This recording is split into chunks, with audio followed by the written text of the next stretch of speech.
It's okay. Off your mind. It's okay. She off your mind. Chai! Now wow, people wey suppose talk through to power don't off mic. And if we talk, now 500,000 they go summer us, call them hate speech. But fear not, my ego don't come. Ingo torchlight every corner, nooks and cranny of all these bad people where they spoil our country.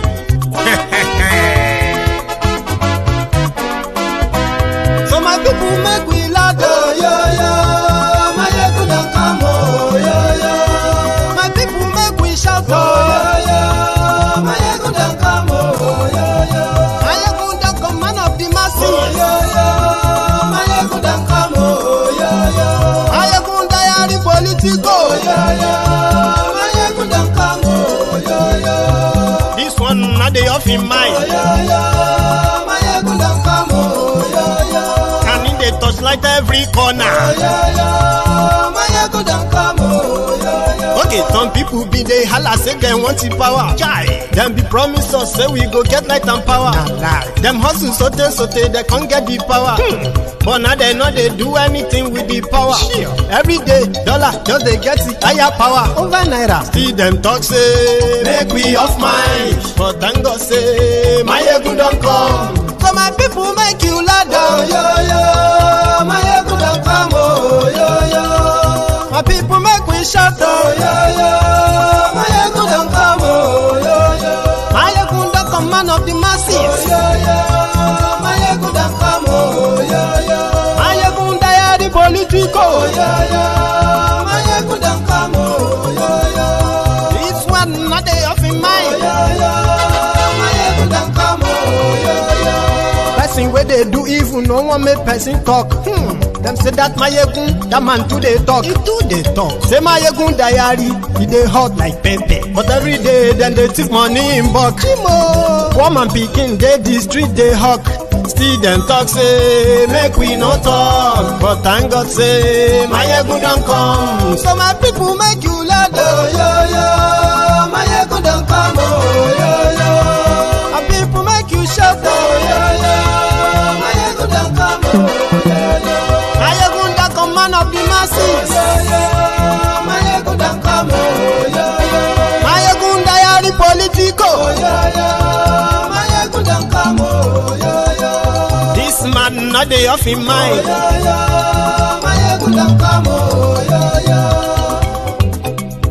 yeah. Aha, now you wanna don't hear all these bad politicians, then we call themselves politicians. When they thief our money, we no want make the common man get wetin suppose get for this country. Una never hear something. Now go hear one, my ego. You go show na paper.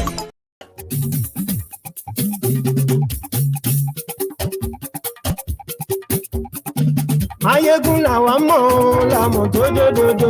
My ego diary, Hello there. Good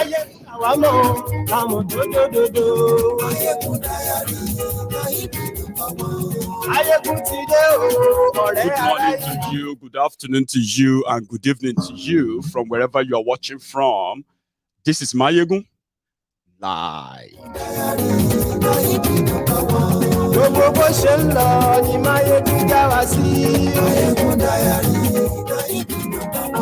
Àṣírí ọ̀jẹ̀lú kì í bò níbẹ̀ o.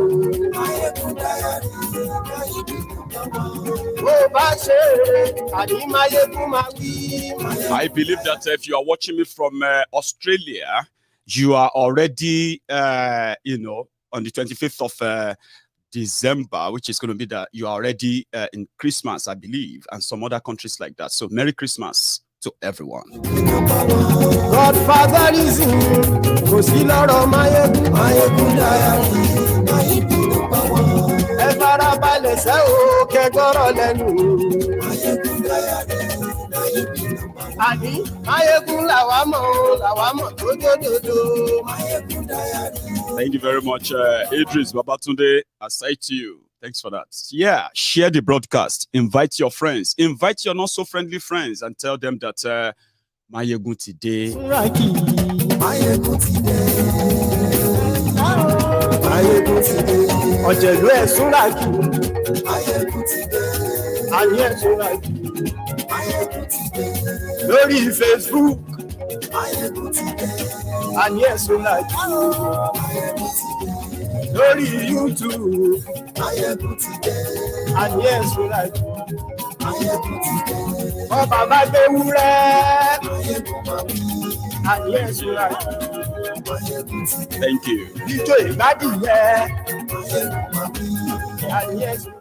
2022 has been a wonderful year. Depends on which angle you want to look at it from. 2022 Nigeria is also more or less, to some, a wonderful year. A year that they can always look back and say, wow. And also, in this same 2022 Nigeria, we have millions who have become the victims of state-sponsored terrorism. And you see this terrorism that they have unleashed on the people for 7 years now. They are not all physical. You have, what do you call it? Economic terrorism. You have the physical terrorism where you have the ISWAP. You have the Fulani terrorist. You have the Boko Haram and none like that. Or you have, what do you call it? The economic terrorists too, who are not carrying guns, but they are carrying pens, wearing suits, Barbariga and the rest. They dress fancily, yeah, fancifully or something. So if we want to rate 2022, I think if our focus is on the majority, who have lost most, some unable to even explain how much of the loss they suffered, and how many of these are their own self-inflicted or the system inflicted. There are gainers, like I said. And you see, the gainers that you can say publicly, when you are relating the governance and then the people and the country as well, then you can begin to rate them according to their public gain in the midst of monumental losses on the people, including those who lost their lives because of what Nigeria gave to them, or maybe by choice, some of them. But let's talk about the gainers, okay? So that it's not all like doom.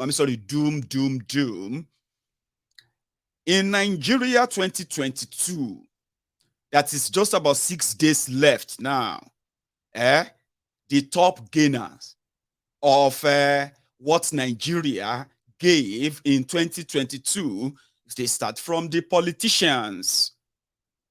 Big, small, young, old, new, old, it doesn't matter. They gained so much. Because in 2022, somehow, there was never, it wasn't like 2020, there was never a time that the establishment in this 2022 that they felt in any way shaky. But I'll come back to that. The politicians, the ones who debate your budget and pass your budget, the ones that sort of borrow money on your behalf, they gained so much. They made so much for themselves. And their friends in the private sector, of course. The ones who always process the money laundry and every other thing for them. The one that always kind of do the packaging that make it look like whatever they are doing is actually in your interest. So 2022, the politicians and their friends gain more. The next gainers were the terrorists. In 2022, the terrorist industry in Nigeria gained so much more to the point that even the government of states, they were paying ransom. They were paying security money to terrorist leaders all over Nigeria. On record, publicly. They are not ashamed of it. So the terrorists and their murderous campaign gained more. And just like it has been for the past 7 years, no single terrorist has been brought to book for all of the terrorism you have heard about. Rather, even including mass kidnapping. Of course, it was, it is this same 2022 that the Kaduna-Abuja rail, passengers were kidnapped. You remember? 2022. So they made so much gains. You can talk about that. The third gainers of this 2022, legitimately, are the entertainers. Give it to them. Social media, which has created a huge community for all of us to hear our voices, also gave the Nigerian,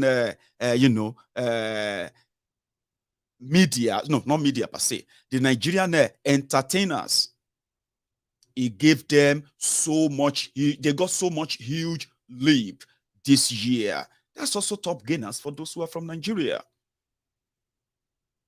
And then for those of you who have your small win too, big win. Some of you welcome new members into your family. Some of you, got new jobs, great. Some of you just graduated. Something, like you could probably onto reality, other reality setting. But generally, including those of us who have small, big gains in our own small private lives, how much of losses have you actually thought about? That is not just because you are not in any way doing the same thing you are doing that for years somehow, but it is because the system, right, also terrorized you in different ways that I'm going to probably play these scenarios at some point. So the top losers are the Nigerians, who they normally call the ordinary Nigerians. Now, when you talk about these losses, well, we can start taking them, we can begin to take them part by part until we get to the one that you can relate with, possibly in 2022, just like the past years, like I said, from the top gainers and the losers, while the terrorists are having a free way, wherever, in all of their operations and all that, and their backers are ensuring that they suffer less losses in the real sense of it. But there are losers who are the people. This year alone, the reported act of violence, terrorism across Nigeria is said to be over 315 attacks. And I bet those are the few ones. Those are the ones that were actually reported. Only God knows how many others that probably would never, or the researchers were unable to capture before they released that. Over 300 attacks and more than 41,000 people killed violently. Now, let me tell you something. As much as we are grateful that we are still here, you know what I mean? So let's think for a moment that out of those 41,000, guess what? These 41,000 people killed across Nigeria in 2022 alone, right? They are not like from one region.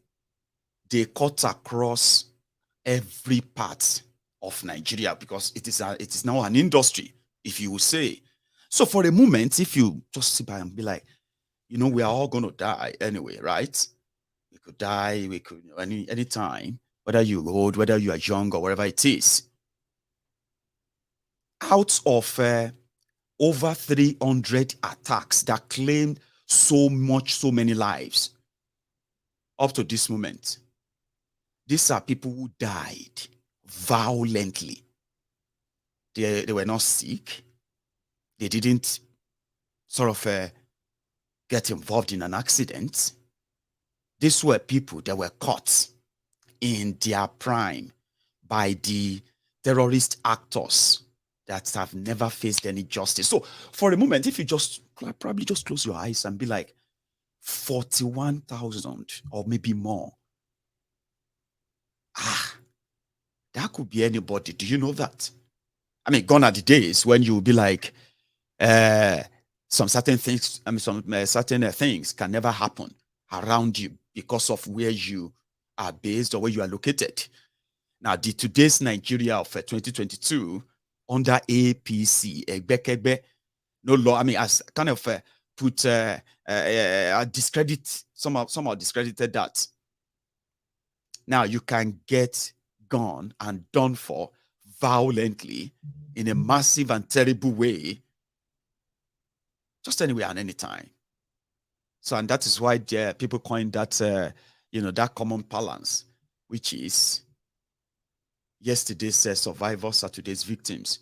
Today's survivors are tomorrow's victims. We are all like victims in the waiting. So that's why I said that we would use this moment to pay a sort of a reminder, condolences to those who somehow will figure it out if Nigeria happened to you in 2022. You feel like you are surviving it, and somehow you are building hope on the new year. What do you think you are going to do, or the system is doing differently from what you have survived in the last 12 months that is giving you that hope that 2023 is going to be better?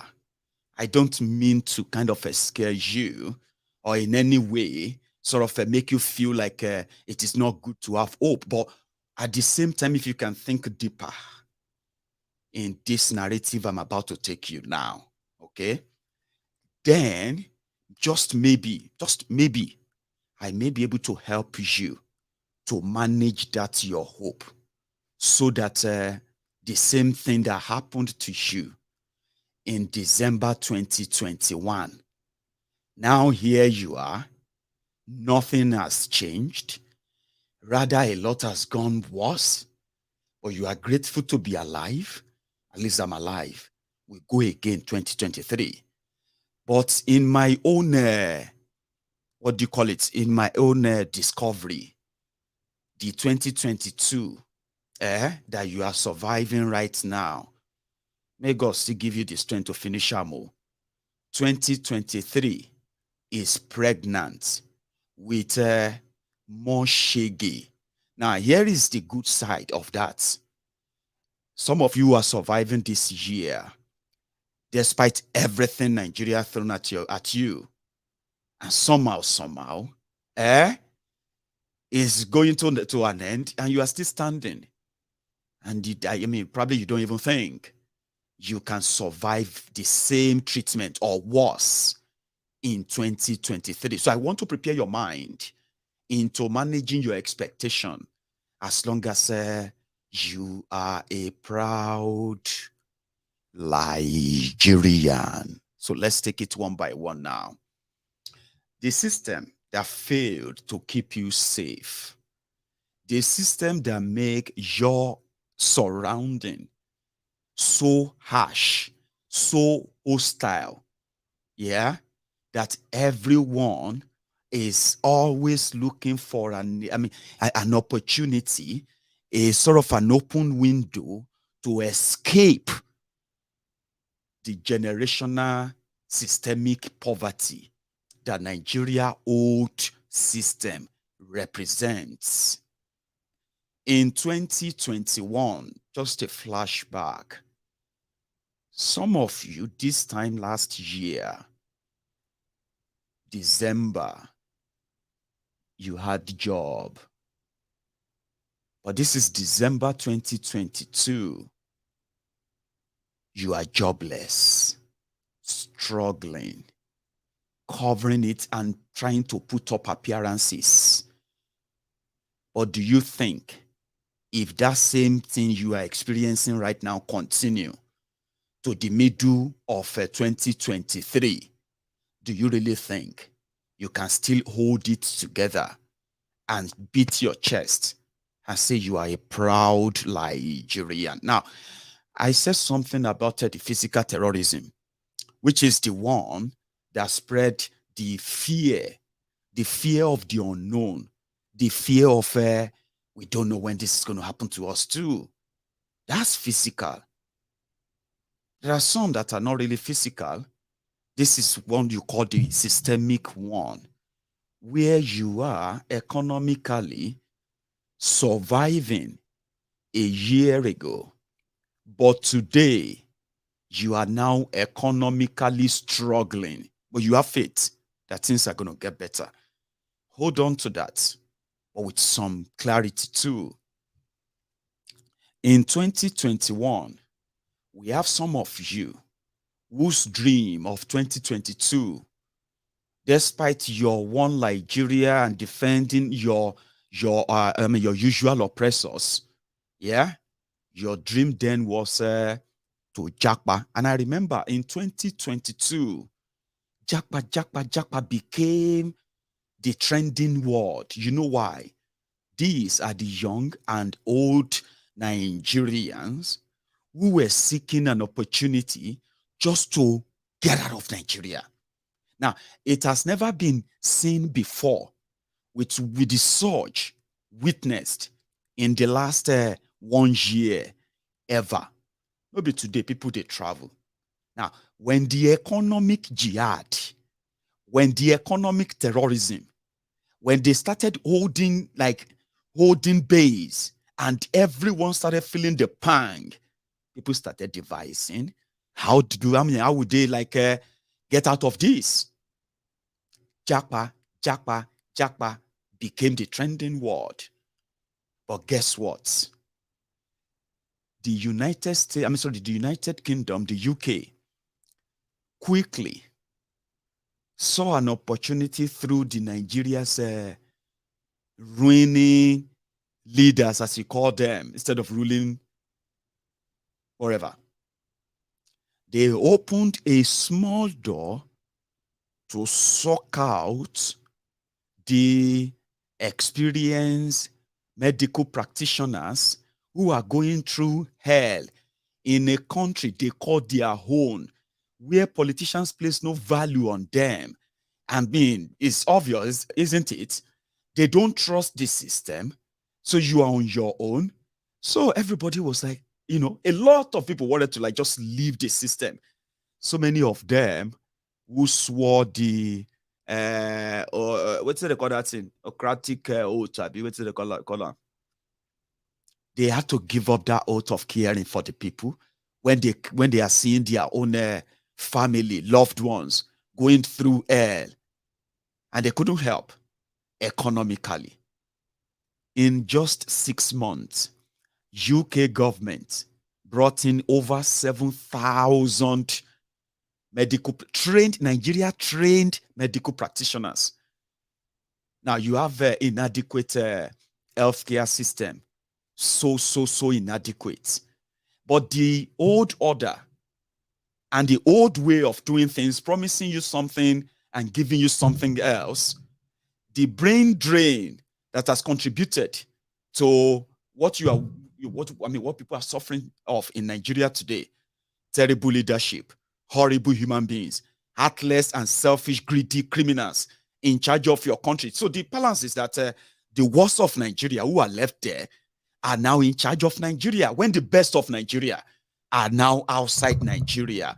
So 2021, a lot of you proud Nigerians, your survival or your exit plan was Japa.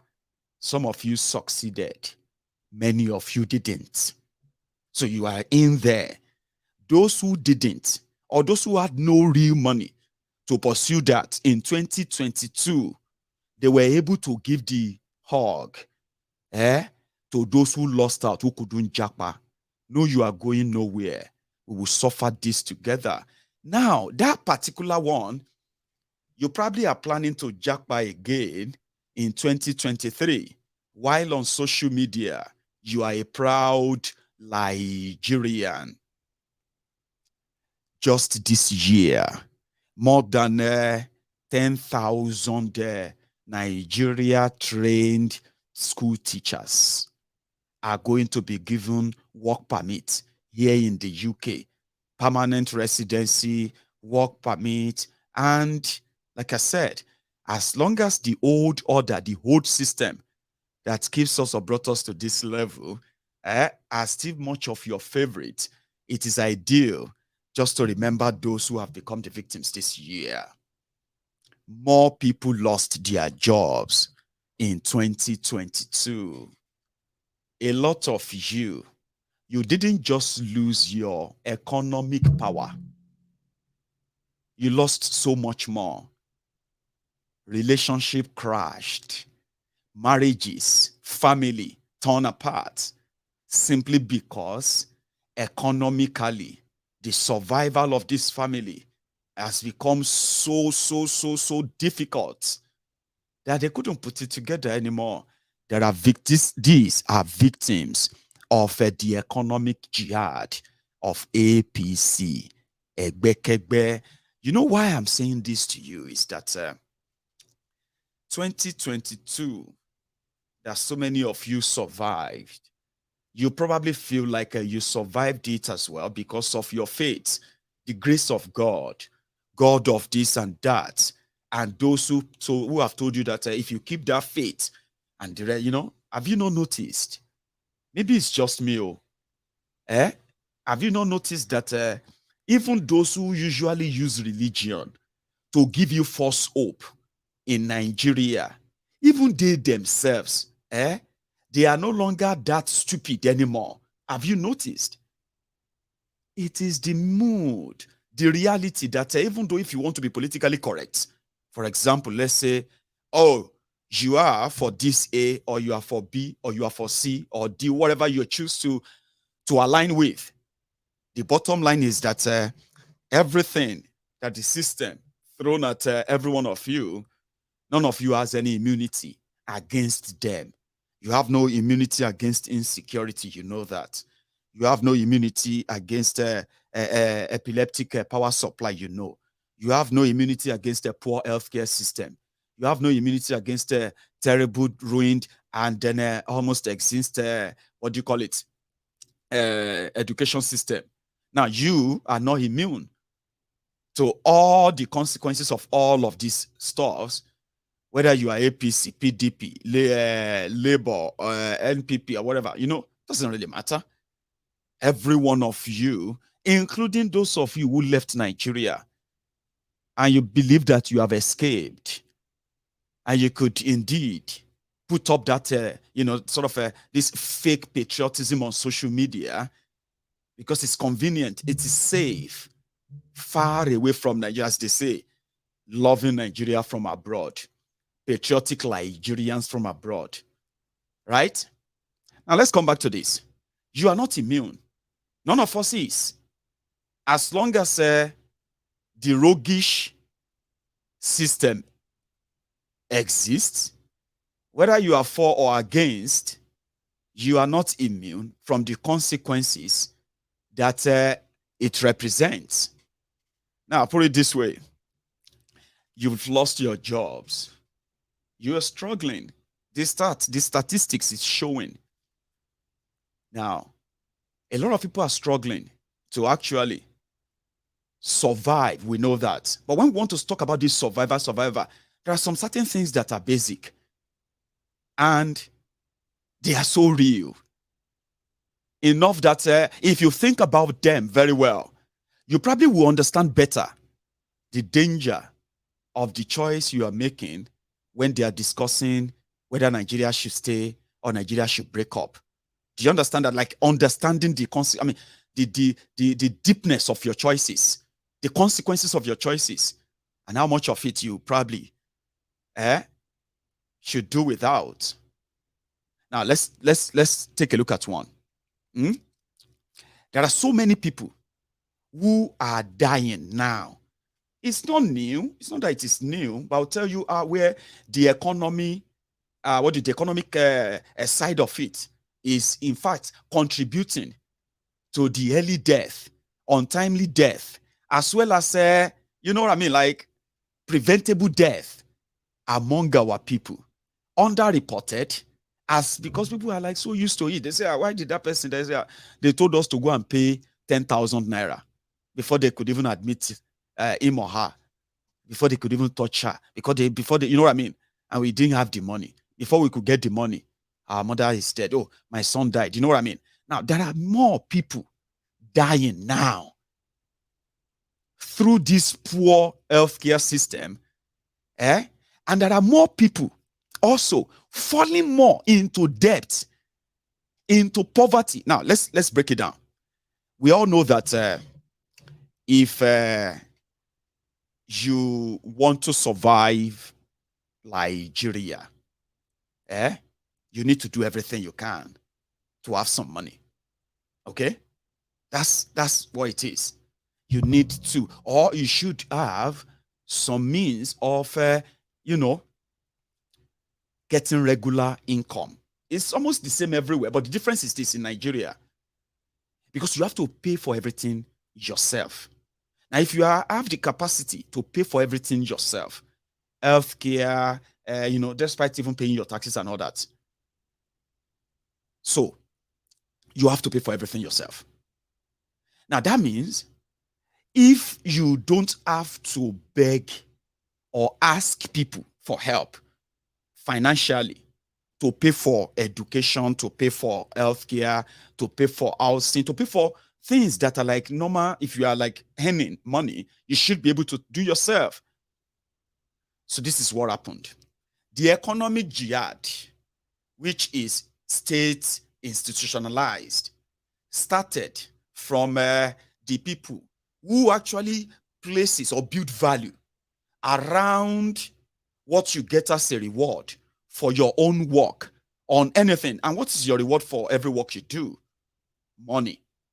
That money is the value for the work or service that you give anywhere, including when you trade and all that. Before you even trade, that's the first trade you do.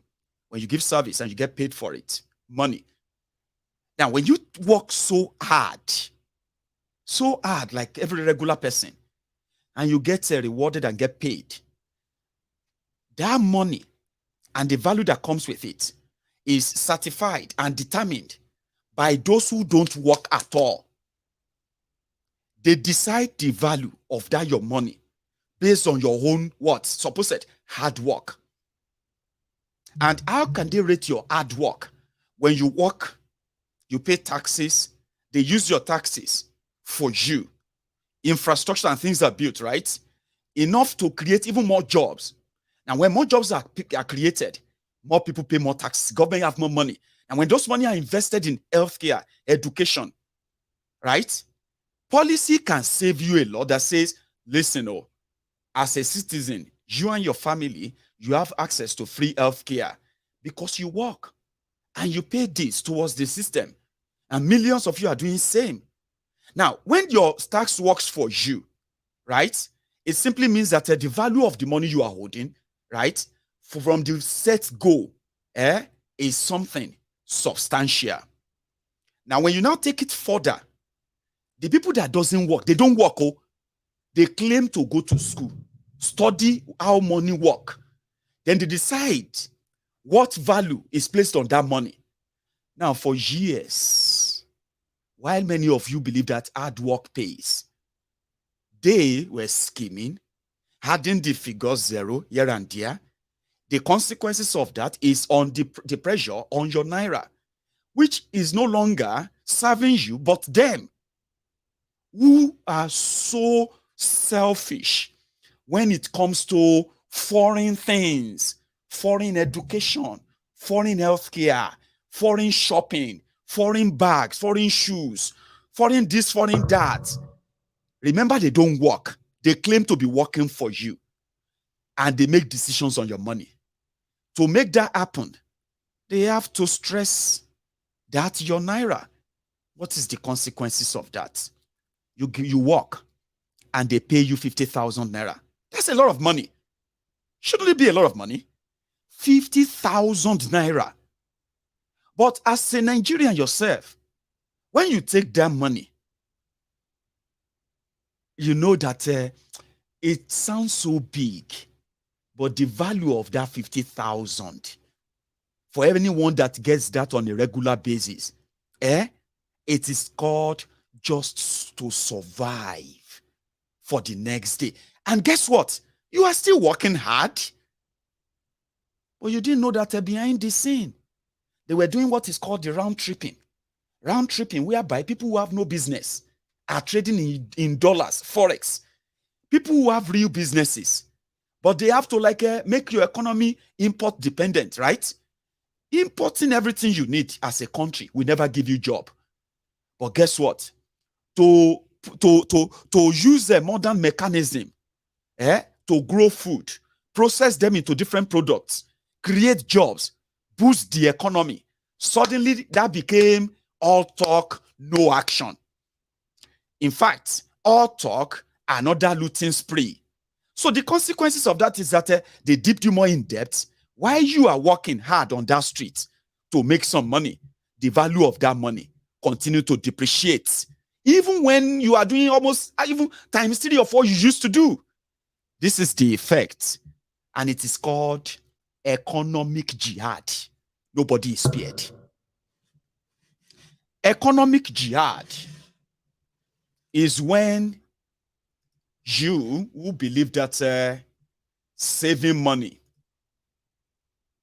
you were trained by your parents that saving is very good. Of course it is. I believe it is all over the world. But you see, the difference in Nigeria is this. Because you are under this economic jihad, this 2022. Now, if you say between 2015 and 2022, that's going to be about 7.5 years. May 2015, December 2022. So for 7 years, even without spending a dime from whatever money you put in the bank, they continue to lose value. Without, you see, they say if you go use your money to trade, you can make profit and you can lose it. Abi, in fact, let's use this. We are talking about those of you who were back then, you had enough to put away fixed deposits. You did a fixed deposit of 1 million naira for 7 years at the percentage rate, at the profit margin, or should I say, return rate of, let's say 30%, which means every year you are supposed to be getting 300,000 naira profit from your fixed 1 million naira. Abi? Now, in 7 years, that means your 1 million naira should have earned you extra 2.1 million naira. So overall, your fixed deposit of 1 million naira in 2015 is automatically should be 3.5. Am I right? No, 3.1 million. You know, that should be a big profit for you. Now, if they now say factor in inflation and the rest, let's say inflation happened in 7 years, and because of the inflation back and forth, Nigeria own is not even back and forth. It has been consistently there.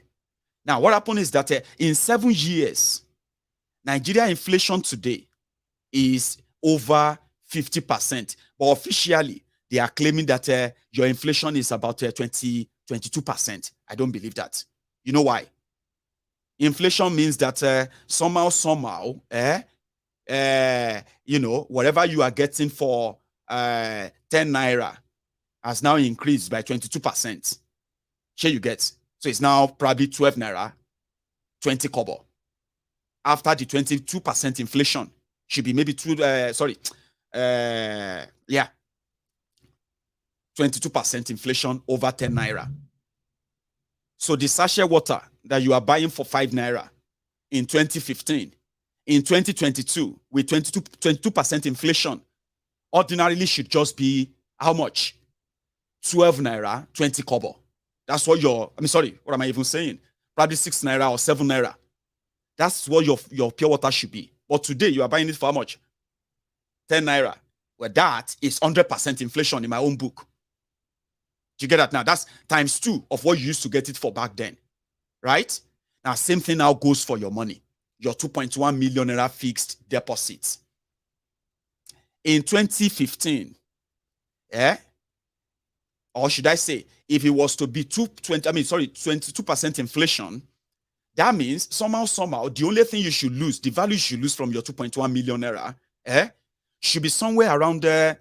The value should be somewhere at maybe 200,000 or 210,000 sorry, maybe 400,000 naira value.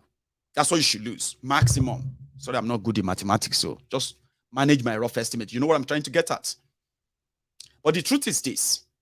The people who are wearing suits and babariga, deciding your fate and your destiny, lying to you every now and then, the value of your 3.1 million naira fixed deposit has dropped so drastically. Divide it into 4. 3 million into 4. And that's exactly what you have now. That your 3.1 million fixed deposit is real value right now is just a paltry 1 million naira, which means the 1 million naira you put away in 2015, today you are getting about 900,000 naira from that. If you have to get the value of its today's value, that's you not even spending it, not touching it. In fact, somebody just told me now 750,000 naira.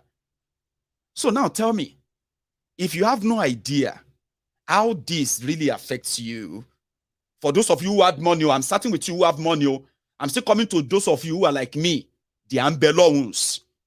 You know the ambelowns. Those who maybe say, we know belefu, but we know they hungry. We are contented, but somehow, for those of you who are in Nigeria, the people like you who are in that category, they have already suffocated you to the wall like that. You know what I mean? But I'm coming to you. I'm talking about those of you who used to have all this excess and all of that at the time. But today, you are just looking around now and be like, man, Nigeria happened to me, Mayegun. Some of you are businessmen, running your businesses here and there. And right before your eyes, that same investment got so depreciated that your survivor, you are barely staying afloat. You are so in debt. Debt, loans that are cutthroat, like they are like deadly ones. Some of you won't survive it in 2023. You're gonna go away. You have fought a good fight in 2022. Some of you are still struggling and staying on. In 2023, it is going to be like triple. I'm not wishing you evil. I hope you'll be able to manage to, swim it out as well. It's not going to be that easy. So the people who are wearing suits, who know they carry anything, they are deciding how much should be your minimum wage. So in 7 years, what did they do? They increased your minimum wage to 30,000 naira, 24,000 naira after tax, or 22,000 naira in some places. And they won't even pay them. So you are now challenged, or you are faced with the challenges of having to pay for your children's school fees, having to feed them, pay your rent. Then if you have family members, still, mothers, fathers, and all of that, you still want to reach out to them in different times as a good son or a good daughter. A lot of you are struggling. Your head is almost underwater right now. But look around you. How much do you think is 30,000 naira in dollars or in pound sterling? If a pound sterling today is now 900 naira, and it used to be just about 220, 250 naira 7 years ago. So do you think it is inflation that just jumped the dollar? No, it is the system's greed and selfishness of those who have a chance to think about you, but they were thinking about themselves. Now that they've taken care of themselves, right? Millions of you would have to learn how to swim against the tide. And that's exactly what's Nigeria happening to you. Or if Nigeria happened to you, Nigeria not happen to me, or does, you know what I mean? That's exactly what they mean in a direct form for those of you who have not really thought about that. Now, a lot of you have to survive around that because they are going to pay you 40 pounds. Is that even 40 pounds? If a pound now is like a 950 naira, I'm going to believe that that should be at 30,000 naira, or 100 pounds sterling is 90 95,000, right? 95,000. If you take 30,000, how many 30,000 you go see in that one? 30,000. So probably let's just say it is 35 pounds. That's what the minimum wage in Nigeria is for grown-up men, adults. Okay? And because of what the system actually represents, you know what I mean? You know what happened? People then have to devise other means. Nigeria now turned to dog eat dog. You know what that means? People will say, just tell them you take it. That's not what you need. Corruption now becomes so much like normal. They say, if you want to give them, give them. If they're asking for bribe, do you know how much they are paying them? They're only paying them about 30,000, 35,000 naira. How in this Nigeria, how can person survive on 35,000 naira? Meanwhile, they are working. They took the job. But they would have to add other means to survive, including stealing from their employer. Now, it is the system that created that too. Here you get. And the same characters that created this are still the characters some of you are building your tomorrow on. So I just thought, when we are doing condolences to those the system killed, you see those ones that terrorists killed, they are just probably maybe 2 or 3% of those that Nigerian system killed the year round. When you look around all this stuff listed, that you haven't become a victim yet, doesn't mean that you are immune from it. And this is just a day to Christmas. And I believe that if you have a chance of having a sober reflection about your choices, now is the time for you to start learning how to manage them. Sure, say something. You know, one of the things they have accused us of is that we don't have respect for these people, which is true. Somebody like myself, I have no respect for them for just the obvious reason. They have a chance, right, to to sort of supervise a just and fair society. But because the system is not really built for that purpose, and the actors within that same system understand this very well. So somebody like us will never pretend that they are what they are not. They are old. We have young ones who are doing everything to just make these old ads to continue to feel so powerful. That's okay. That's fine. Now that you know all the now that you know all of the consequences of your decisions and choices, maybe we should let you know that you know one thing. When you stand up, when you speak out on the the societal wrongs, and you name names and name the actors in any way, a lot of people will want to be politically correct, which I have seen over time. Well, if this was a career, I would probably tell you throughout my own career of speaking on my Goose Diary Political, I have seen people, all right, who look like, you know what I mean? They know what they are doing, or they know what they are saying. They look matured, responsible, and all of that stuff. But they want to be politically correct.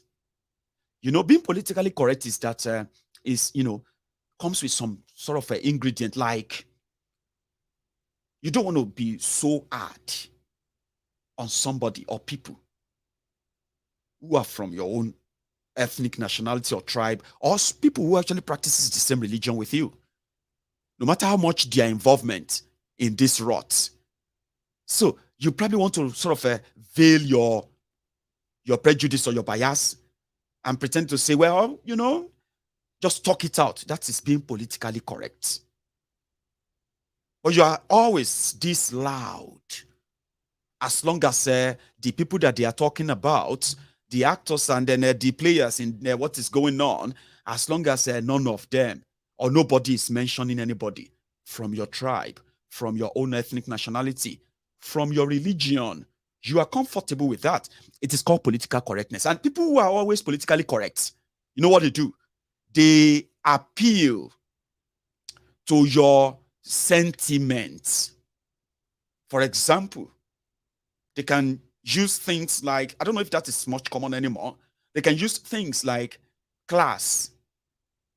My friend, can't you see the person you are talking to?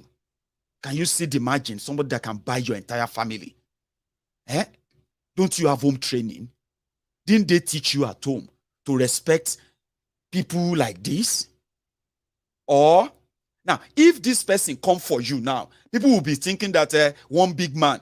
You know, all these are psychological manipulation that people who always want to be politically correct always uses. They are not so popular anymore. Maybe not around me. Maybe you are still witnessing them here and there. Now, it is called psychological bullying. They want you to stop talking or stop saying things you are saying. And if you choose not to, then they can easily tag you disrespectful. You don't even have respect. Don't you have respect? Don't you see this person is an old man? This person is old enough to be your grandfather. That this woman you are talking about is old enough to be your mother. Can't you show some, you know what I mean? Now, all of these are just to emotionally blackmail you, to begin to question if what you are even doing is right, or maybe it's not that right. You start doubting yourself. A lot of people have been discouraged this way. A lot of people are so scared to speak publicly because of this labeling. Right? Oh, why are you so disrespectful? Eh? Don't you think that person is rich enough? When you say something about the criminals who had no job, no real job, before they venture into this politics and suddenly they are billionaires, now they can afford to buy private jets, fly to private hospitals abroad. You know what I mean? Do all of this, and the victims are there blackmailing themselves of, why are you worried? If it was you, won't you do the same thing? If you are the one who is the president, actually your daughter will not be, you know what I mean? All these are signs of political correctors, okay? But they are just bunch of cowards. Cowards who are easily hiding behind political correctness. And it's not actually a good thing. But you can easily say something here. The old order brought us to this state. Sure, you get. Don't deny that. If you stand up and say, these criminals have made the young people poorer, they have bullied them, they have killed them, these are facts. And if you go further to say, God punish Tifnumbu, God punish Buhari, God punish this or that, in your reaction, it is also good. Even though you have to do more than that, or else there are more Bokuwaris, there are more Tifnumbus, there are more deadly and deadlier criminals from the same space where these ones came from. So you will just either have to do what you have to do to stop them, take back your life. I mean, take charge of your life. You can, and I'm going to tell you how. At some point, don't take me serious if you probably don't have what it takes. But you should have an idea of what you can do. So, old men, old women, blackmailing young people for being so disrespectful to the people who have been so disrespectful to them all their lives. Excuse me. I mean, that's a fact, isn't it? Lady Dukwe Adeniyi, thank you very much for that. I appreciate that. So, Merry Christmas. Adequadun. God bless you. Thank you so much. So I was saying something there about being the victim here, right? 1 second though. It's a fact that whatever is happening to us now, wherever we found ourselves as a people now, and as divided as these people have actually made us, right? The old order brought us here. And as Sowore said, no, we don't I don't have problem with old people. I love old people. You know, they are great people with experience. I'm talking about those ones who actually really feel sorry for us. I've heard elderly people, right, who have spoken, to me and be like, Mayegu, when they like, if they look back or whenever they look back, they just feel so sorry for my generation and the generation that are coming after us. Because during their own time, opportunities of becoming whoever you wanted to become was always there. The opportunities were not so much, but they were there.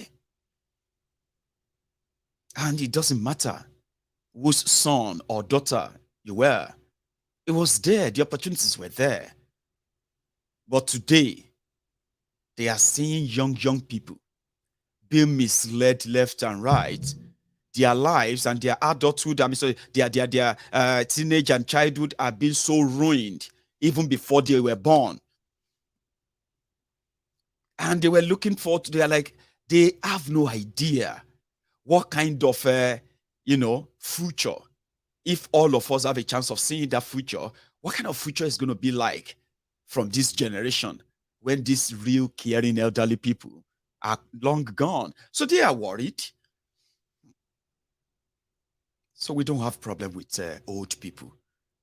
We have problems with old ideas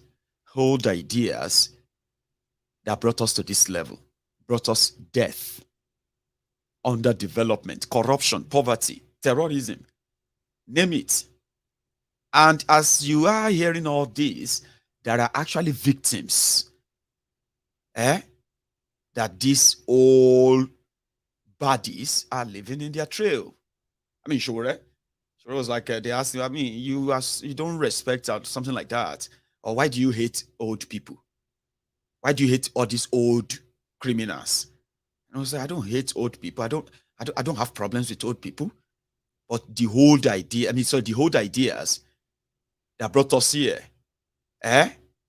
should be a problem. And the reason why this conversation is necessary, we say, if we not change the team, we know if we win the game. It just be like this World Cup, what they do now. We know if we carry Odegbami go represent Nigeria. No matter how good in the be 70 years old. He used to be good. Yes, he cannot play with Ronaldo or against Ronaldo or Messi. So Nigeria, they like country, we get Messi. Come, they carry Odegbami, go to play for World Cup of 2022. Not be say, are they insult Odegbami, but that is the way our country did. And for 2023, if I say with a close eye again, I don't get problem with old people, but I get problem with old ideas. Because now old ideas, they hold Nigeria down.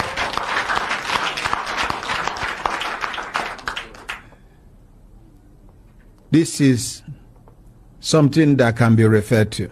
In the year 2022, on the 16th day, of December, Sowore, and I quote, I don't have problem with old people.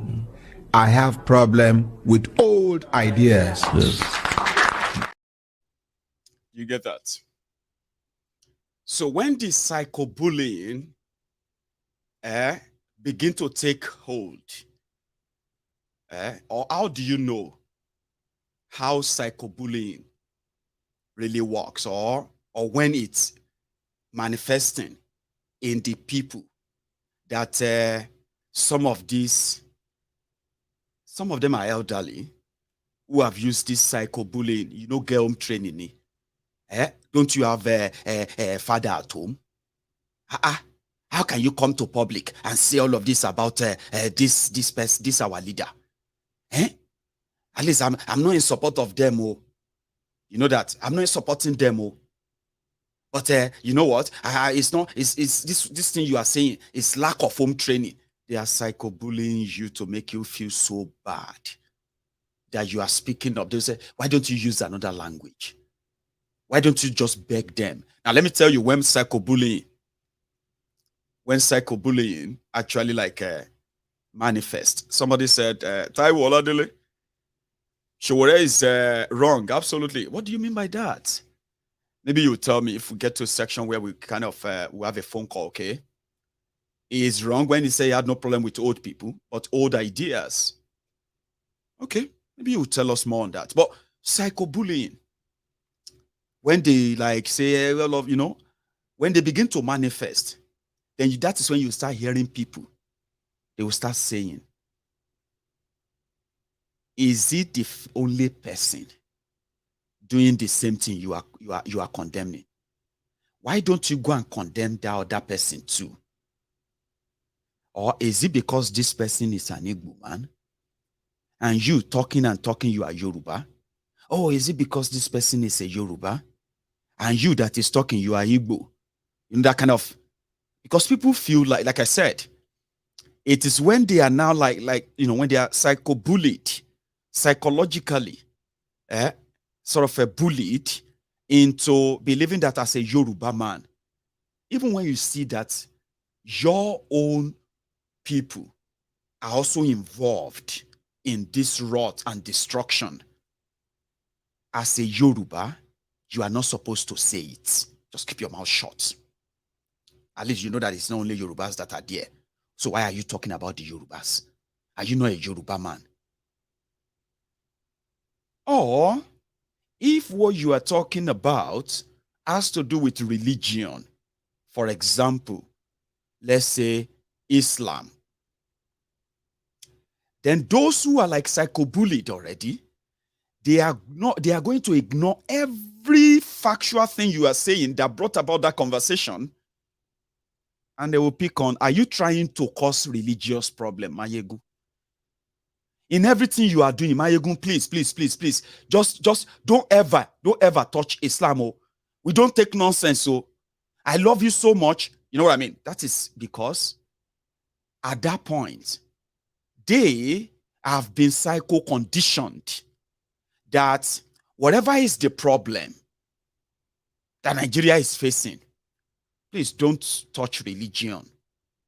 You are going to make a lot of people hate you. Do you understand that? Like, you know, that sentiment.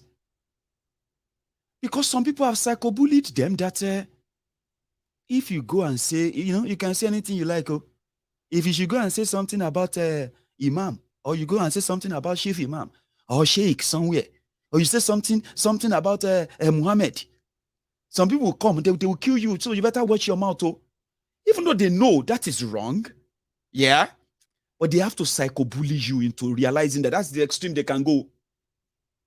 Ah, my friend, you better watch your mouth.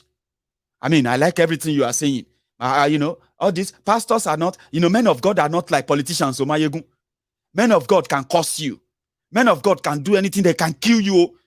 Don't think you can just, all of these are religious psycho-conditioning, psycho-bullying. When they start working, you'll be hearing from an already psycho-programmed, psycho-bullied individual standing on his 2 feet of ignorance and stupidity and begin to threaten you with what he's been threatened with through his religion. Do you understand that how that works? Eh? Okay. So when they now come up, when you say, look at all these pastorpreneurs and the way they are involved in psychologically preparing many of you to start building this kind of hope in the reality of Nigeria of today. Person where they no get job, they have told them religiously that if you have strong faith in that Nigeria, 2023 is year. And he's holding on to that with faith, strong faith, which is good, not bad. But all of this, for those of us who have actually we are so used to their games, they are also something that psychologically, what's it they call that thing? Dopamine or something like that. You know, this thing that they say we have these neurons that just run through our brain when we think, or like when we think about, good things, like good memories. Then when we begin to like envision things like, I'm on 2023. Man, 2023, I have to. 2023, I want to. Oh, 2023, I'm going to get married. You know what I mean? Like the moment you begin to think of those good things, and your mind, everything is like into it, you begin to build and start seeing them happen or start working. So at that point, this is just you now. Nobody is saying something to you religiously. No babalawo, no mamalawo, no nothing, no pastorpreneur, no afakeu. Just you. Where this your brain, what have you, dopamine rush. God bless you. Say most of these things I see them, but I just like, oh, what does that mean?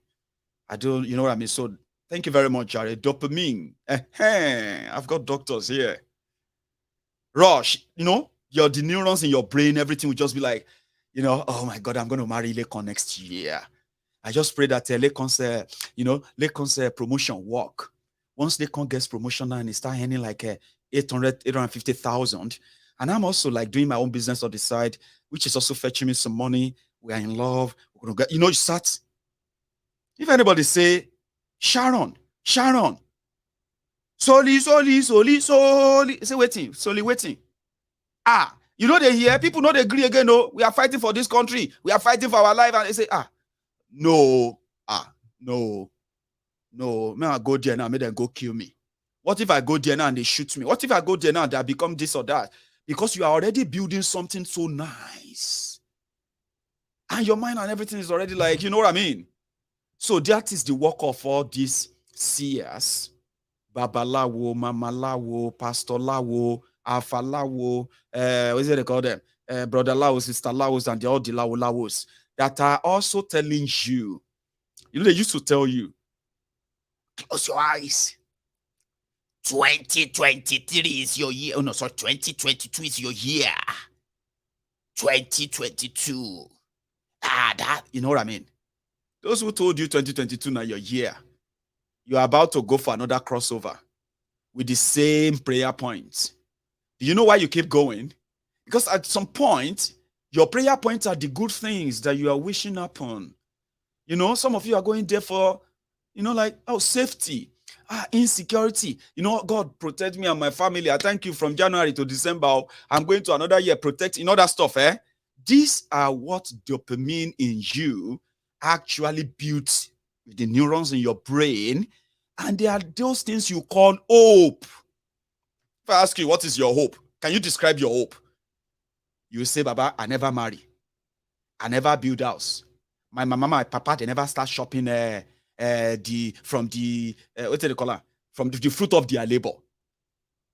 So which means you haven't done some certain things that you have imagined happen to you. And that's what you call hope. That's what we call hope. Hope. You build it yourself. But how does the politicians, the pastors, politics, and the people then connect to steal that from you? To use that to keep you perpetually in the bondage of ego better Nigeria. The reason why you continue to make yourselves available to be lied to, seriously, is because of what you have built inside that somebody else has now weaponized using religion. I'm not questioning your faith. I am now trying to tell you how they are connected. When people who are now certifying what you are wishing. It says somebody here in 2023, I am seeing marriages. I am seeing weddings. And you are there praying that, you are now 31. Sharon, beautiful, hardworking, successful. But somehow, the society wants you to bring a man. So because of that, you are not alone. No? There are many Sharons, Karen, everywhere. Whose prayer point is not because they are looking for a man to give them money. Somehow, they can keep their own space very tight. But they are not. Sharon, you are not seeing the economic downturn.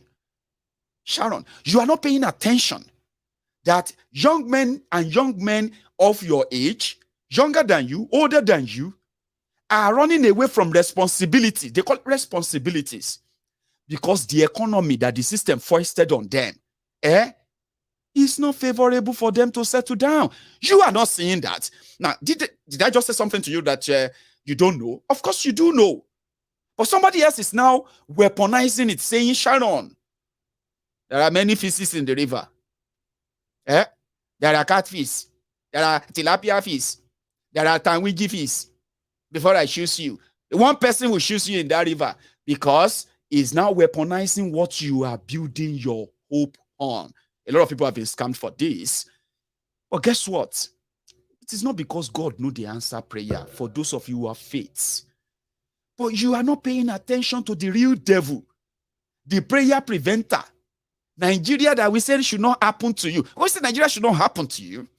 We're talking about the system that doesn't have to touch you. You don't even have to say anything bad. Have you not noticed? You don't even have to say anything bad about them. And go still touch you. Somehow. So the work of these guys is to melembe you. You know what I mean? So that you can manage your anger. Your anger, frustration, disappointment, your discovery, understanding of what is going on. How can they now mold all of that into a new hope? Based on all of this, is by using the same thing you love most, your faith, your religion. Are you with me? Your religion. How are they manipulating you through your religion? Whereby, wherever you are supposed to have logical thinking, I'm talking about clear thinking where we say na normal. No need of spiritual, no need of there is something bigger, there is some spiritual. Forget this thing, they are not. When they are connecting them with the economic and then system reality, you should not be lying to yourself. That's what I'm saying. If I don't get work now, they tell me, say, you get belle. Which belle? I will be scared. A lot of young people, I've been there. And when I say I've been there, I'm going to be speaking from experience. Young people, or let me say young men, who are the number one victims of Nigerian poverty. A lot of you don't even understand what this means. When they give you this statistic, the number of people who are falling into poverty every day, that number, that bracket, more than 70% of the people who make up the 130 million poor people in Nigeria, more than 70% of that are young people between the ages of 0 months to 35 years. Pick your age and tell me how you are struggling, how you are surviving. They say, how far? You say you are surviving. Papa, we are surviving now. You know it's not easy. When they say it's not easy, you know it's not easy. But do you actually understand why that is? It's because you are the most affected demography in Nigeria who are living in that abject poverty. You know what I mean? You are doing a hell of a job just to live. And that's why many of you are being pushed into different kind of crimes. You call them survivor. They are not right, but you have normalized them. They are the example of what you should know as the poverty index and those who make up the number. Young people. And I bet some of you are actually in that bracket too. Imagine working and you are still living poor. Just imagine that. And a lot of you have normalized that because it is the best you've got. You've not got any other place. You've not got any other way, any other place to go to. Poor young people that are not getting proper education. Just now, right now, Nigeria has the population of 21 million out of school children. The children that are supposed to be in school, being nurtured, trained, guided, and protected, are currently loitering about, some of them begging, some of them serving as slaves in different people's homes in Nigeria today. They call them house helps. Now, that's Nigeria. So, in 10, 15 years, these are also going to join the bracket of generationally poor people. But they can always use one or two of them and say, hey, but we have 3 people who are very, very poor. But look at them now, they are successful. What happened to the 21 million? When you can give me names, you can give me 100 names. You know, you can conveniently say, there are young people, 100 of them who have succeeded. We see them, we see that. Then what happened to the remaining 80 million? That some of you actually, you belong to them. Even though you have been what do you call it? You have been psycho-conditioned to put up defense against people who did this to you. Young people, poor, living poor, being led into more crime. Terrible things that young people are being so depressed, committing suicide.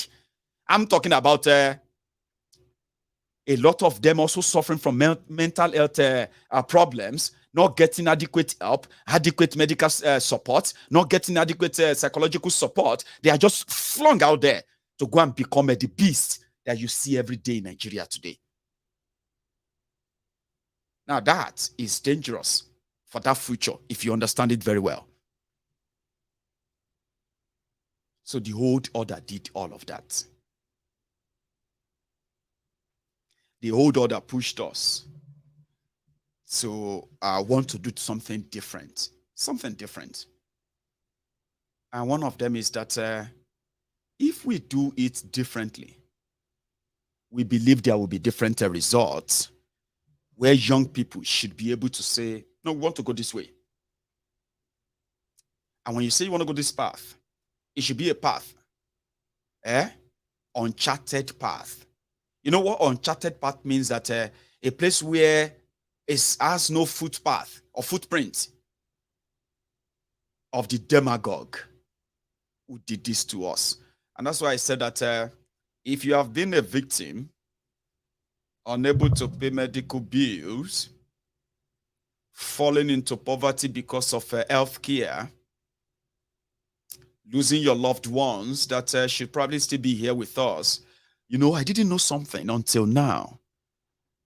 And that was when they said that in life, if you take out all of these vices, economic jihad, physical jihad, and the rest, they say naturally, every 10 years, I don't know if you know this, but you can please correct me if I am actually like overstretching it, okay?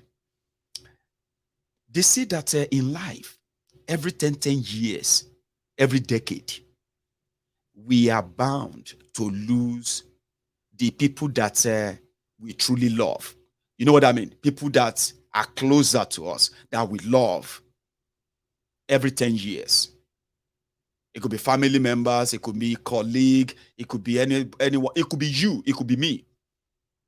So I sat back, I was like, the lifespan in Nigeria continued to to reduce and reduce as life become almost nothing. But that's physical one. What about our silent killers? Different health issues that are taking people away, killing them because they couldn't pay for what the system asked them to pay to stay alive. And it's normal. But hang on, if all of that are not there, you have working healthcare system and the rest, and they still said that we are bound to lose at least 3 of our own loved ones in a decade. So I sat back, I realized that in the last 10 years, a lot of things happened to me. And they happened to me when I am no longer in Nigeria. Good, bad. I lost my dad, lost my mom, who were both in Nigeria, right? I lost a few other people that are not so close, but they are like also people I really know or knew or loved. But there are other gains too. But you see, when you look at that of Nigeria, some people are listening to me right now and they'll be like, Well, mine is kind of similar, but it's even worse. Yeah. Well, I lost my dad and my mom because there is no real healthcare in Nigeria. That probably we didn't have enough money, or I didn't have enough money to do what the rich, greedy, selfish, criminal politicians are doing in Nigeria, the looting politicians. So my money couldn't buy them anything that could save them, especially my mom. Right? If she was here, maybe she would still be alive. Or if there was a working system, maybe she would still be alive. But that is just in the last 10 years. Okay. Then somebody said, Mayegun, there are families, there are people who have lost more than 20 members of their family, not because they fell sick, not because they got involved in an accident, not because they died naturally, but because they were killed by this system. Tell me about it. Yesterday we were sharing, I'll give you an example. Yesterday we were sharing the story of the people killed in Malago and Sakogi in Southern Kaduna.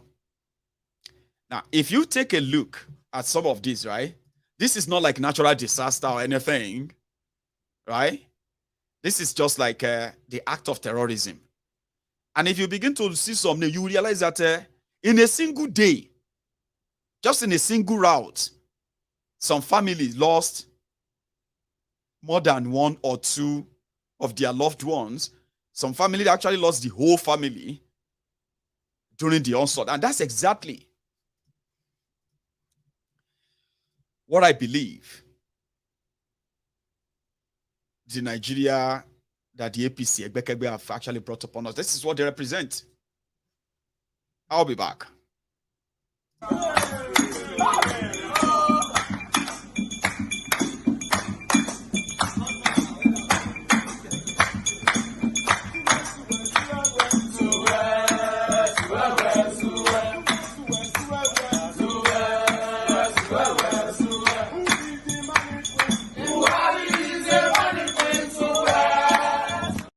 So all of this could be personal in a way, but it depends on how you see it.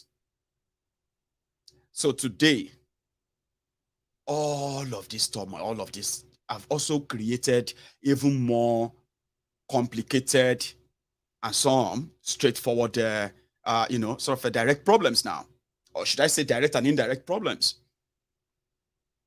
For those who have seen through what Nigeria truly represents, when I say Nigeria establishment represents, it doesn't matter who is there. I keep saying that too. It doesn't matter who is there.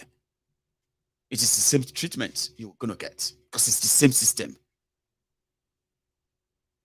So for those who have discovered that, this is pure waste of time, they've channeled their energy into something more it's time consuming, but it's more rewarding. It's worthy.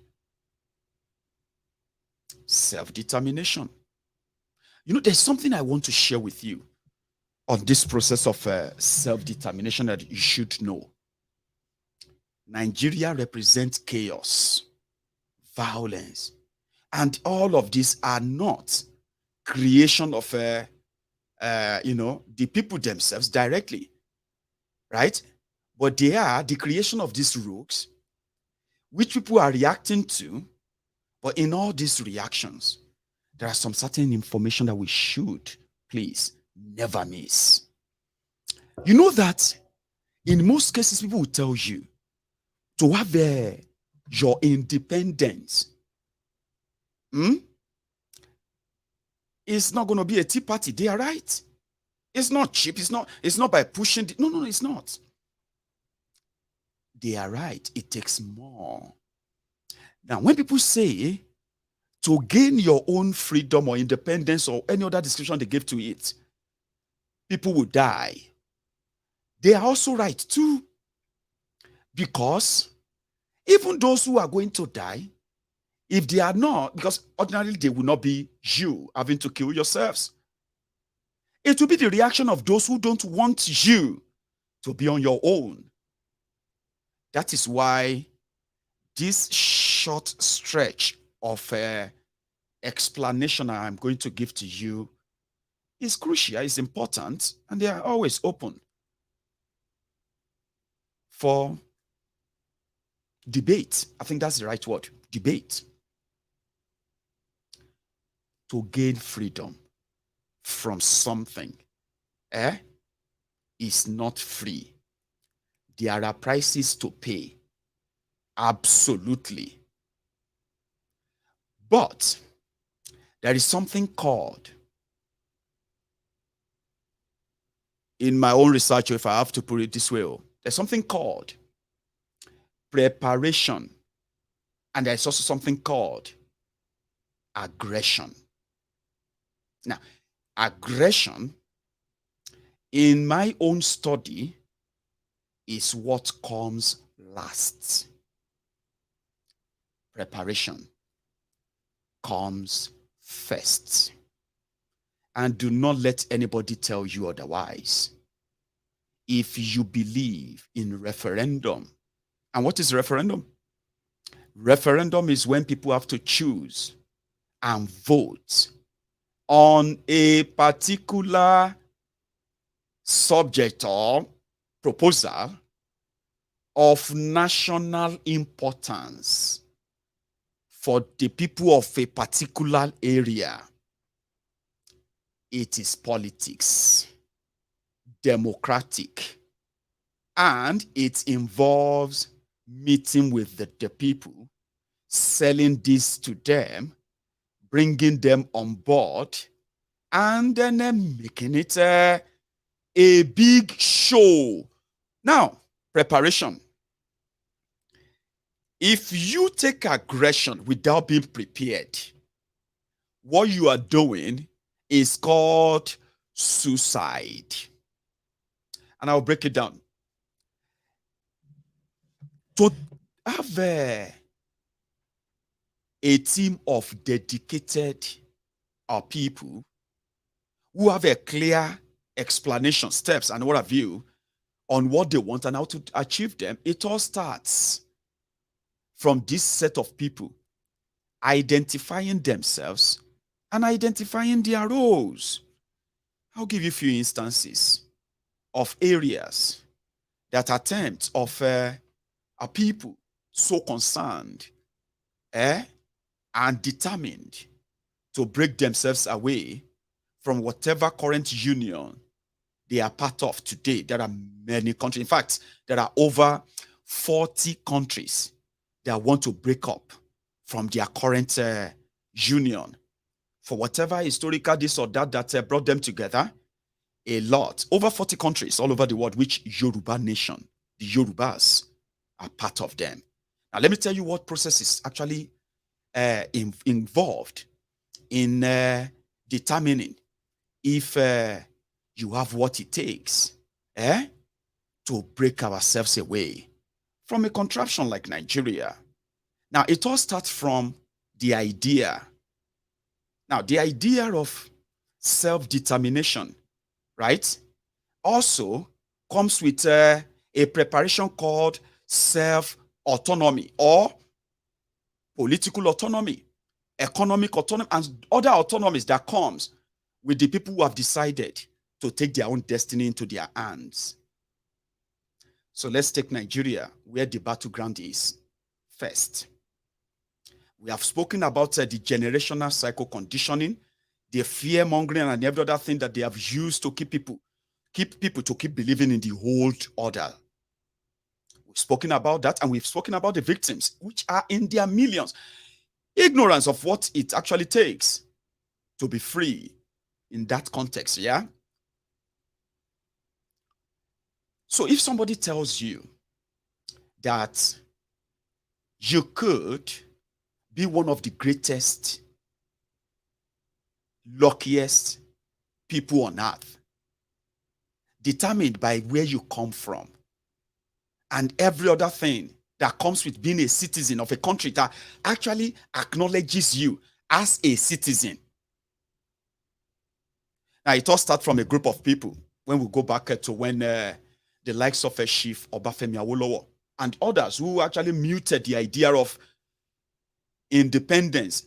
First time that independence struggle actually took a proper, or should I say, a different direction, which was then called the New Order, from the old way of doing things.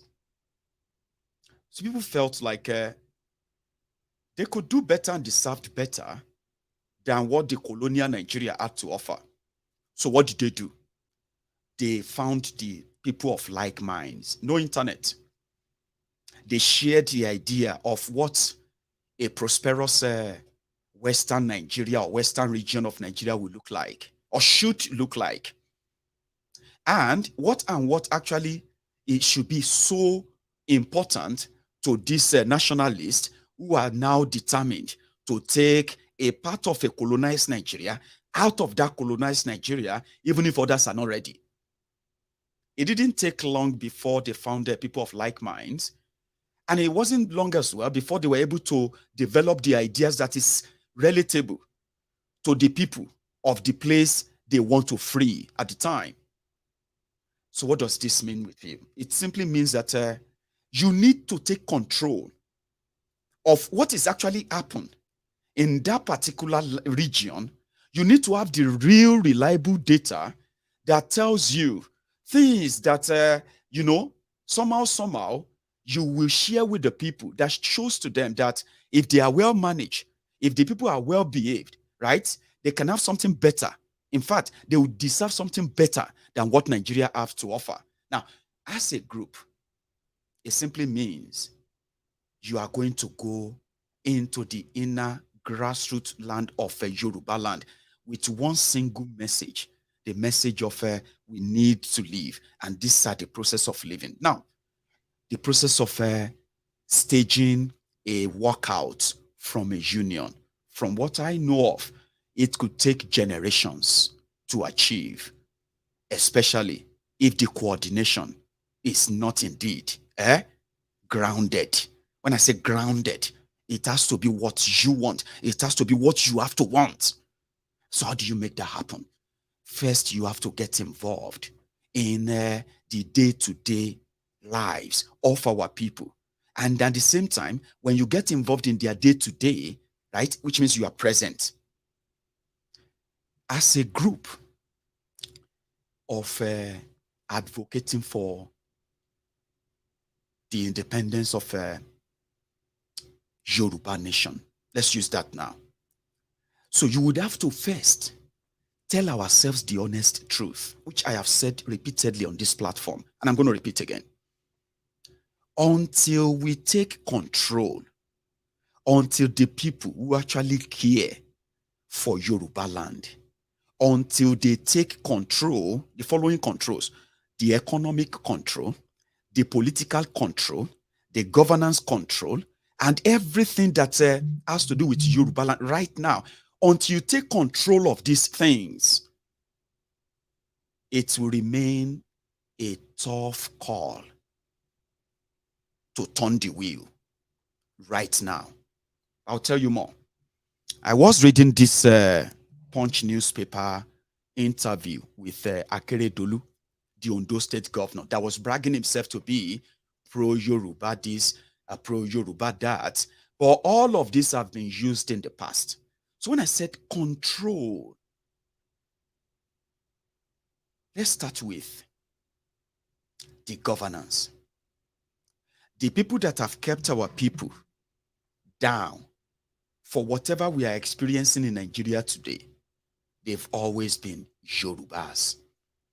Akeredolu, in his Punch newspaper release, said, Yoruba nation is a mirage and it will never happen, ever. He said, rather, Yorubas will build and do everything that they can to make Nigeria work. And that is somebody who cannot keep the Ondo people safe the way he would want to, the way he promised them, the way that it should have been if they actually really care for you and not for what they get from Nigeria. So he said it boldly. He said, it will never happen. And do you know something? That is exactly how those who are currently ruling Yoruba land, that is exactly how they feel towards Yoruba nation. They are seeing you. Do you think they are not seeing you? They are seeing everything going on. They are seeing all the rallies. They are seeing all of these, publications and all of that. They are seeing them. And in their mind, the best way they can do, or what the best they can do to assure Nigeria that Yoruba nation will never happen, is to begin to clamp down on you. So when you see them start clamping down on you because you are supporting Yoruba nation, it is, don't join people saying DSS, Buhari, or whatever have you. Just know that your fellow Yoruba men and women who are comfortable with what they are getting from Nigeria right now, they are those behind it. And why? Because they have the leverage. And that is why an organization or the people who want to take control and take back what rightfully belongs to them, they must put the Yoruba political criminals who have publicly shown that they will use everything, they will do everything to crush many of you who are like aspiring for that. Because it is political. Self-determination is political. Getting your independence is political. Defending yourself is political. Everything that, and you cannot in any way make any sort of changes if you are not in any of this, in control of any of this. And this is where making the people understand why it is better to live in a country that actually treats you as a citizen. Nigeria, there's no Nigerian. Let's be honest though. Many of us are answering Nigerian today because, they gave us the name as Nigerians. 250 ethnic nationalities forced and forged together with over 500 languages, different languages, fused together to pretend to be a country. And it's not been working. There's no Nigerian. But if you are able to make an average Yoruba man and woman your ally, and you make them understand why this has to be done, and how then do you take control when you have the people? So people like Akeredolu, people like all other Yoruba pretenders who are claiming to be representing Yoruba in Project Nigeria today, you can easily put them in their place. When I say put them in their place, when you make the people your ally, when they get to know what, and then they get to know that if you are putting those who are like, who have kept Yoruba people down for decades, when you are putting all of these people who are not Yoruba, so when you are putting them in a basket, you have to put all this type of Yoruba criminal leaders in the same baskets and treat them just same way you have been treating or feeling towards those you believe have contributed to where we are right now as a people. And if you can do that, then you talk about influence. Influence also involves, from what I have seen so far, in the UK and in this UK, an average Scottish person who is in the British Army, right, has his loyalty to the crown as a soldier. But as a Scottish person, his inner heart is towards Scotland. Which means if they have to call, let's say, 100% of Scottish soldiers, intelligence officers, MI6 officers, and so many other who are working for this British, what have you, if they bring 100% of them who are Scottish together, don't quote me, okay? But because I live here and I know them, you can go to bed and say 50% of them, they will pledge their loyalties to Scotland. The remaining 50, who are not going to pledge their loyalty to Scotland, right? They are not going to pledge full loyalty to Britain as well, because they will not be where Scotland is going to be betrayed and then contribute to it. They won't, because I know them. A lot of them who are working for this security stuff in this country, who are Scottish, loyal to their job and so committed to the crown, is because there is still United Kingdom, which Scotland is part of. And the people who are ruling and controlling Scotland, they are nationalists, Scottish nationalists, who want to leave the UK. So what does that tell you? It simply tells you that in a space of 20 years, those in charge of Scotland have been able to breed generation of loyal Scottish sons and daughters. Wherever they found themselves, their loyalty at the back of their mind is to Scotland and their family and everything they hold dear in this place. We can't say the same thing about the Yorubas in Nigerian army, Nigeria police, Nigeria. No, I'm just being so, I'm trying to be generous here. I don't want to make so much, I don't want to make it sound ridiculous. Okay? But if you are living in Scotland and you have been with Scottish people, you will realize that, oh dear, of course, somebody will tell you here that more than 80% of them, they will pledge their loyalty to Scotland and defend Scotland if they have to against Britain. Do you understand? They will drop off and they will join Scotland to defend Scotland. That will be true. But let's put it at 50-50. And that's why I'm not giving Scotland, I'm not giving the Great Britain, I'm not giving them the remaining 50% because they don't own the 50% too. But we can't say the same thing about our own Yoruba brothers and sisters. In Nigerian police, in Nigerian army, majority of them who manage to earn 1 or 2 positions, they are just 2Gs in all of these places. You know it. A Yoruba man became second in command, almost to a Sokoto, to a Kano dictator, Abacha. You remember Dia, General Dia? He became the vice to him. Obasanjo became president. Excuse me. A Yoruba man, but his loyalty is to who? According to him, is to Nigeria, but it's a lie. It's to the owners of Nigeria. So not to Yoruba, not to anything. In everything he did, you can tell that, Abi, because all the police positions they all held, as much as they are as qualified as anyone, they knew that they couldn't have attained those positions without the blessing of the owners of Nigeria. And for whatever record or whatever thing they succeeded in doing or not doing, they will have to do them according to the dictate of the owners of Nigeria, not for Yoruba people. So you need an organization that wants to take Yoruba out of Nigeria to begin to influence things like that. You influence the type of people that go into their military. You influence the people that they are Yoruba nationalists. Their loyalty is to Yoruba land through you. Do you understand that? And all of these are things that could be done within a space of 10 years. These are called preparation before aggression. Preparation means you need nationalists, you need people who care about Yoruba land. You need to send them into that system in Nigeria. You need to sponsor them. You need to back them. You need to protect, you need to influence them.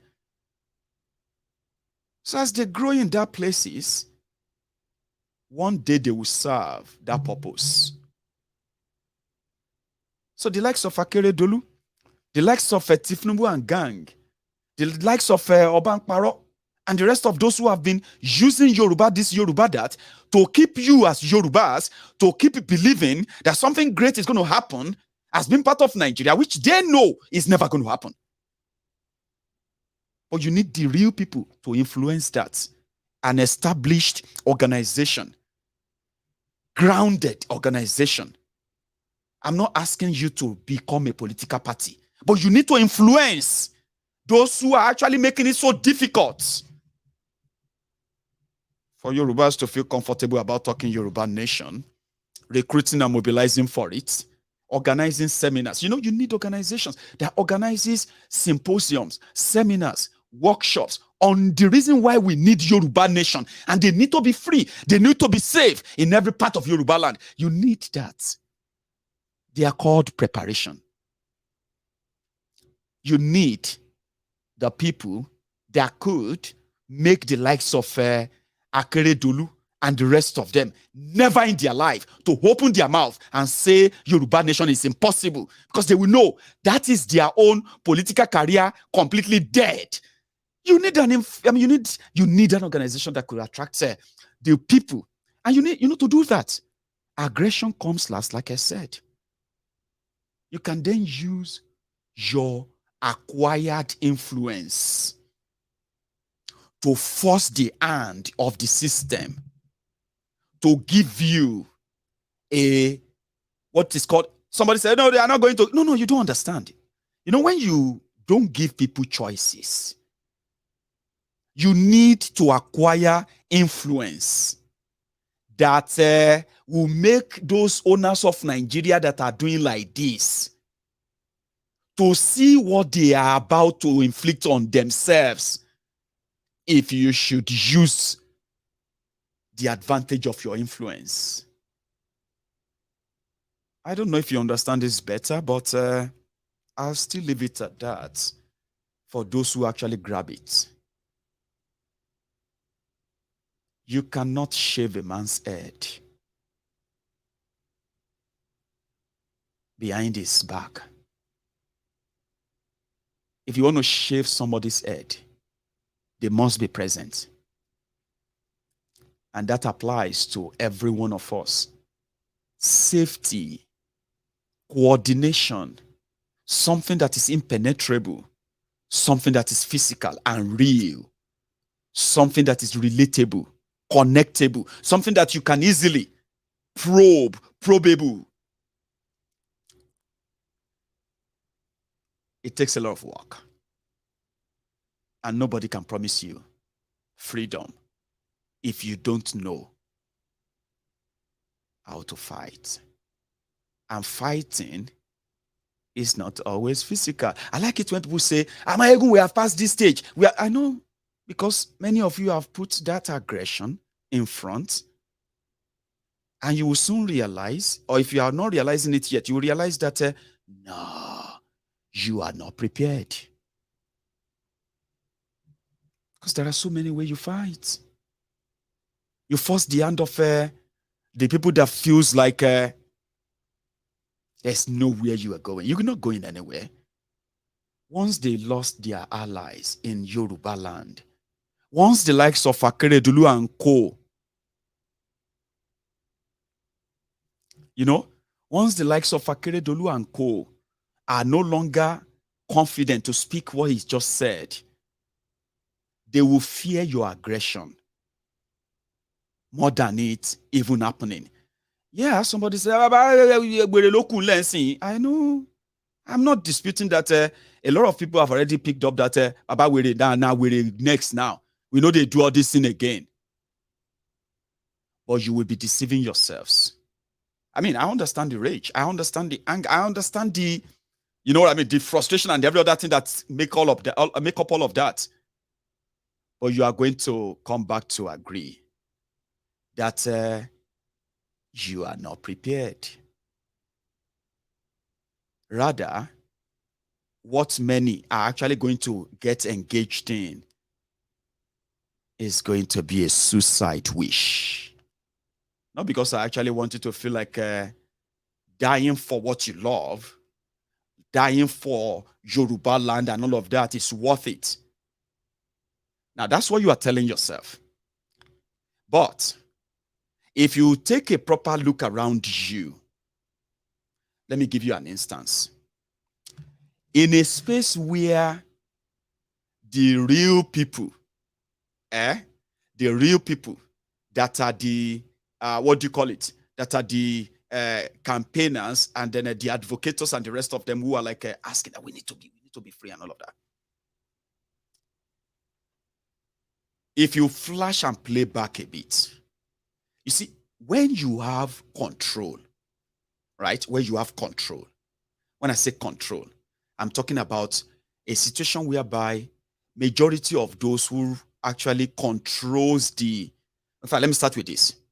Where you have real control and influence, the policies around, the governmental policies around Yoruba land right now, we would have forced their hands to have created a united sort of a front as a region, practicalizing the, the integration of these regions developmentally, policy-wise, and the rest of those. So we would have influenced that.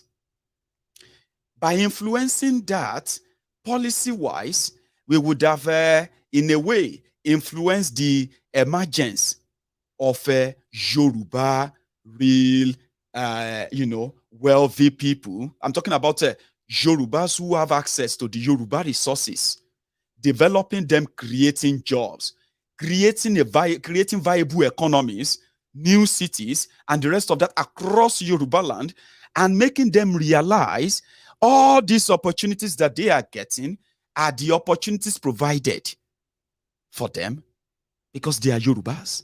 You know that? Which means everything they own, everything they have, whoever they are, they have to hold it to the Yoruba land. Now, when you make that happen, that means you are controlling, you have the potential economic power to sustain you as a country. Then you also have the political power, influence that could make policies that will touch lives of the people, things that you can influence. These are called preparation. You know why they are going to be useful? I'll tell you. Where you have such reality in Yoruba land, where you have such reality, number one, it won't be a taboo to discuss the independence Yoruba nation out of Nigeria. In fact, it will be like Scotland, where number one, you are already seeing things that make you feel different from the rest of Nigeria. Good governance, coordinated leadership, safe environment, developed, environment, and all things that you can easily say, wow, what you find in Lagos is what you're going to see in Ogun. What you see in Ogun is what you're going to see in Osun. Is what you're going to see everywhere. And they are so coordinated that you can tell this is a region that is acting like a country. Now, there is nothing like that right now, other than for the selfish rogues who are opportune to be there in the last 23 years, sort of feathering their own nest. So if you are able to create something like that, there will be no reason for, there will never be any reason for the Nigerian security, Nigerian soldiers, or anybody, Nigeria or Nigeria, to intimidate you, threaten you, arrest you, or even kill you, or send you to exile because you are standing up for what is Yoruba. Because you know why? The system that is going to keep you safe might be in Nigeria, but it's not operating like Nigeria. You are in Yoruba land. You are supposed to feel like you are in Yoruba land. Right now, as Yorubas that want an independent Yoruba nation, you know you are not safe right now. You know it. When you say it out there and say they are scared, they are worried, yeah? Because of your actions, because of your advocacy, because of your, you know what I mean? What you are referring to is that you know those who are worried. And you know they are worried enough that they could do anything. You know that. And it shouldn't have been like that. Where we have grounded, grassroots, Yoruba nationalists who are spreading the message, educating the people, and telling them that a day is coming. A day is coming that you are going to stand out there in front of your different homes and meeting points, and you will be deciding if you want to be part of Nigeria or you don't want to be part of Nigeria anymore, non-violently. Now, when you gain such prominence, let me give you one example. It's not a good one, but it is a viable one for this conversation. Northern Nigeria. Northern Nigeria, where the Boko Haram terrorists started this madness that now triggered the rest of indigenous people all over Nigeria to be so woke and so ready, and many demanding that this union must be renegotiated. Yeah, that's another thing. This Nigeria that the old order want to keep, and the one that you, the new order, trying to force on, right? If the old order survive, right, then this Nigeria won't survive, because The consequences of what they have done over the years is catching up already. Sure, you know. But now in reality here now in northern Nigeria, as terrible as we have heard. And you'll be wondering, how come Nigerian system is unable to prosecute the recorded and known terrorists who claimed on many occasions that the reasons why they are killing people is either because of Allah to Islamize Nigeria or because they want land for their cows and their cattle. And they have killed and killed and killed and killed thousands of Nigerians for this. But there is no single person on trial right now for any of these crimes. Because majority of them are what? Muslims from northern Nigeria. And the people who are supposed to use the instrumentality of Nigeria security system to put those people on trial and keep you safe, do you know what they are doing? Rather than put them on trial for their crimes, they opened up rehabilitation camps for any of them that repent. So they protect them. Terrorists that have put Nigeria's name on the map of the terrorist nations. When you go to the map and say you are looking for terrorized nations, Nigeria is there. The terrorists that put Nigeria on that map, they are being pampered in Nigeria because they are from a section of the country that believes that they own Nigeria. If you dare go after them, you are going to create more problems for Nigeria. So to manage the problem, let us pamper the terrorists. Terrorists that are kidnapping people, children, women, raping them, killing them. They are being rehabilitated because that's the law. That is the policy of theirs.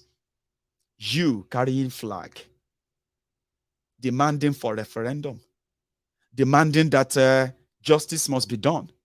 Nnamdi Kanu must be released because your court released him. All of you doing things peacefully, legit, and the rest of that, you are being haunted. Not directly by the system in the federal, but a sub-branch in the state where those behind Igbos and Biafra will never come. They are not people from outside Biafra. They are Biafrans themselves. They are the political and those who are their other supporters and there in Biafra land. They will do everything to make sure that it never happens. Same thing with us in Yoruba land.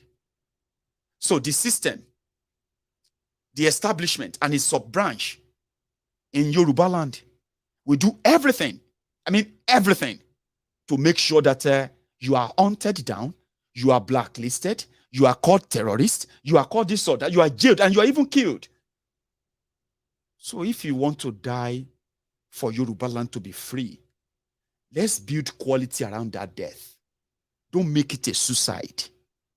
Don't do it without preparation. If you want to fight people who have entrenched fear, manipulation, and the rest in the system, you cannot take aggression first and ignore preparation and say, everything to turn to this or that. They will either kill you or send you to exile. And then the chaos will expand. Now, when it finally goes to, in fact, you see, when it now goes to everybody, everything is proper, we'll fight and fight. Okay, fine. At a point, you would have to put down the guns. Do you know there's something called ceasefire? Sometimes they call it temporary. So you have to put down the guns, and then you have to what? Put on your dress and go and sit down at that table where they want to discuss what should we do as for peace.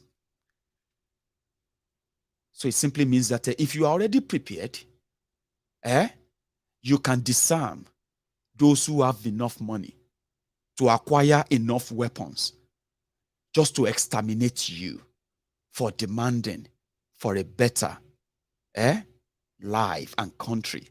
So being strategic is the reason why I said, if anybody tells you that to get a country, you will need more guns, even that itself requires preparation too. Yeah, it does. Except for those who have become, who want to, sort of be rebels. And rebels don't get countries. I have never seen any country where you see, you know what I mean? But nevertheless, there is cost, and I agree But when you want to really do the right thing, it all starts from letting people know why they want this and how would they fight to get this. It starts from taking control. The people that will order your shooting or your arrest or send you to exile, they are mostly the same people that you call brothers or sisters. So, if you have that control, doesn't mean you have to go into politics directly, but you need to have the people in the place of decision making. The decision makers must be the people that somehow you have their tongues. That's where I'm going. Somebody said Cuba. I'll tell you what happened in Cuba.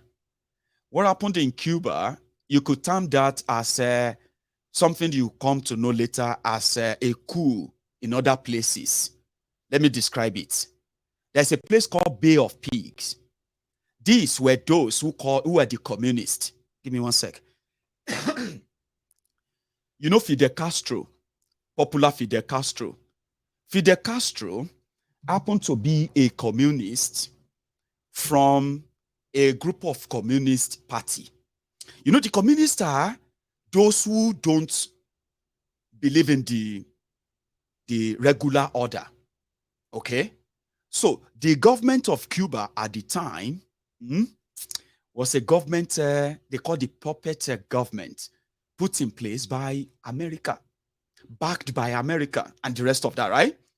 So the communists are unable to they are unable to win elections, which means the system continued to rig them out through elections. So their leaders were declared wanted.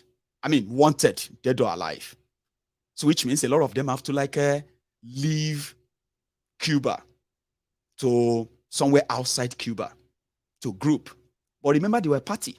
They have members. They have, they have been participating in the politics of Cuba too.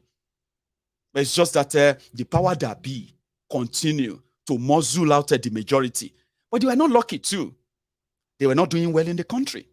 Country was dwindling. The economy was, So which means a lot of people started sympathizing with this Castro and his people. So they realized that, no be election only, we go use this time around though. Yeah? We have to overthrow that government. No, we have to fight. So it's not different from the same military coup you witness in Nigeria. Because Cuba was a country, still a country. It is the control of the country that Fidel Castro and everyone finally fought. And they finally forced the government of Cuba, the president then, to run away. And their own idea of fascism or communism, well, their own idea of what country should be like was then forced as an implemented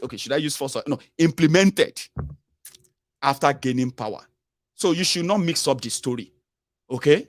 Fidel Castro didn't come and gain independence for Cuba. Do you understand that now? Cuba was a country. In fact, it didn't take long for Fidel Castro to make a deal with USSR then. Because they needed something to protect them from America's invasion, something to scare America away. So that's exactly what the retaliatory coup of 1966 did to Nigeria. So if we have to use history, and using the history of using force and gun, okay, there is nowhere they have used gun to break any country, anywhere. Nowhere. You would have to still come. I'm not saying people didn't fight too. You still have to come back to the same negotiation table. So that means some are prepared. They have what it takes before they finally took up the aggression side. I'm a Yoruba man and I'm privy to a lot of things too.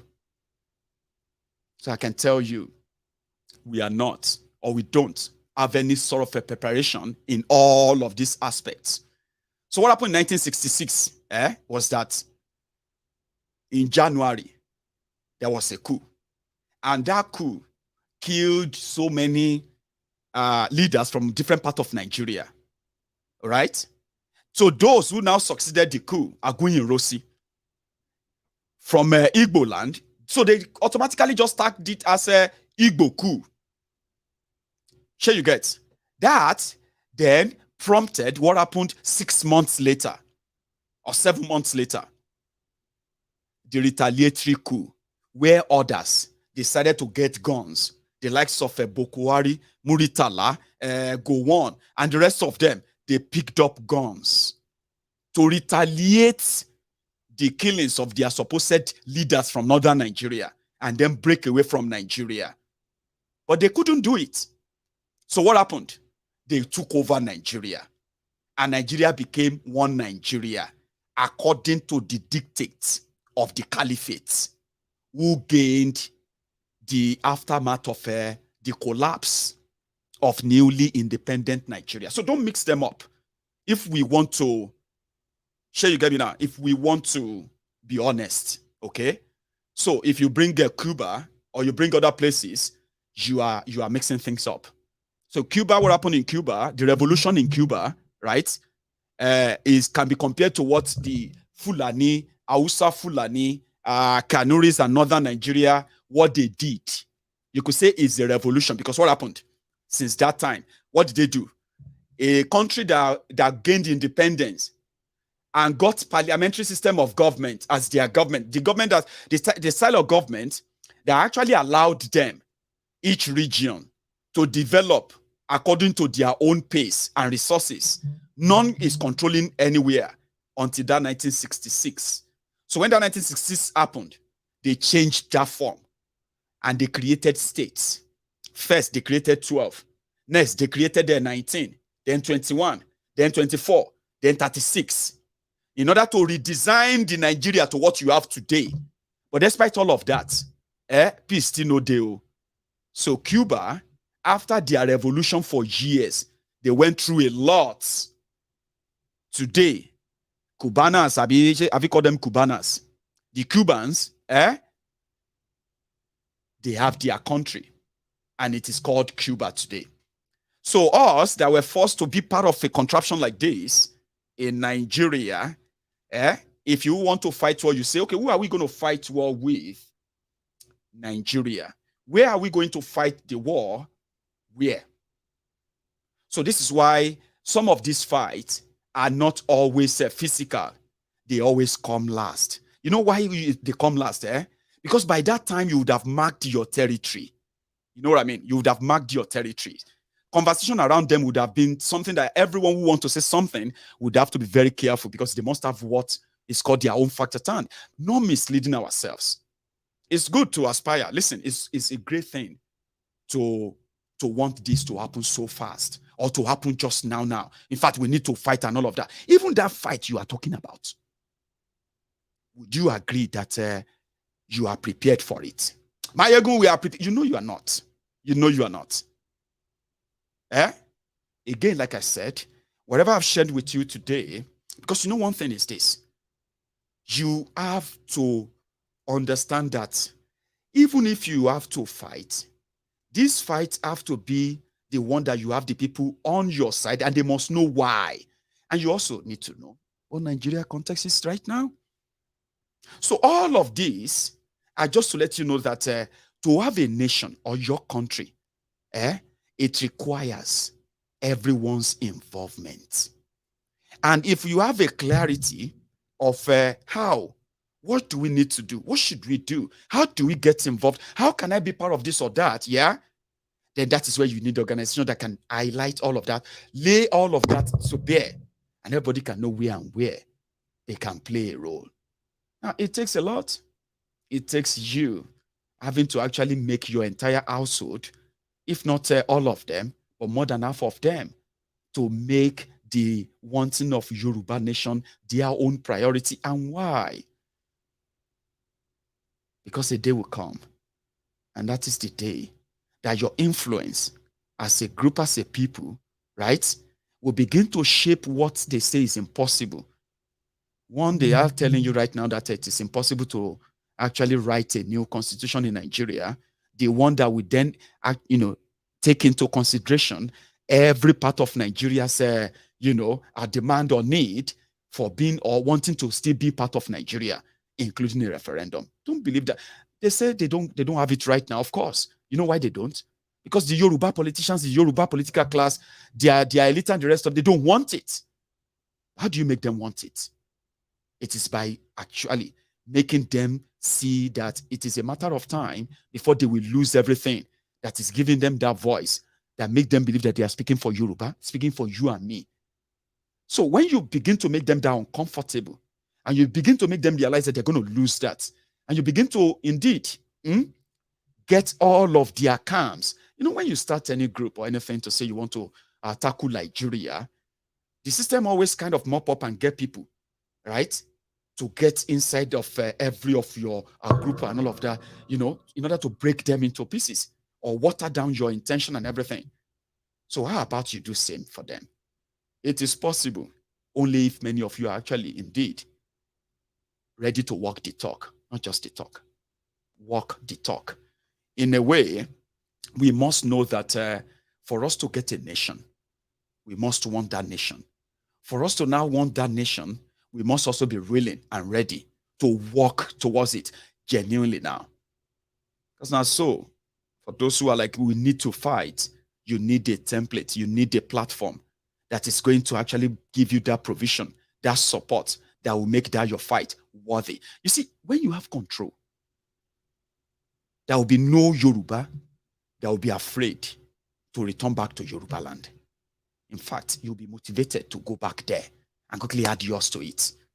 But do you know why Yoruba land is hostile towards all of this right now? Because the politicians who want to do their charade election to revalidate their slave certificate and all that, they will suffocate anybody that is going to make that impossible for them, or that will make people to say they are no longer interested.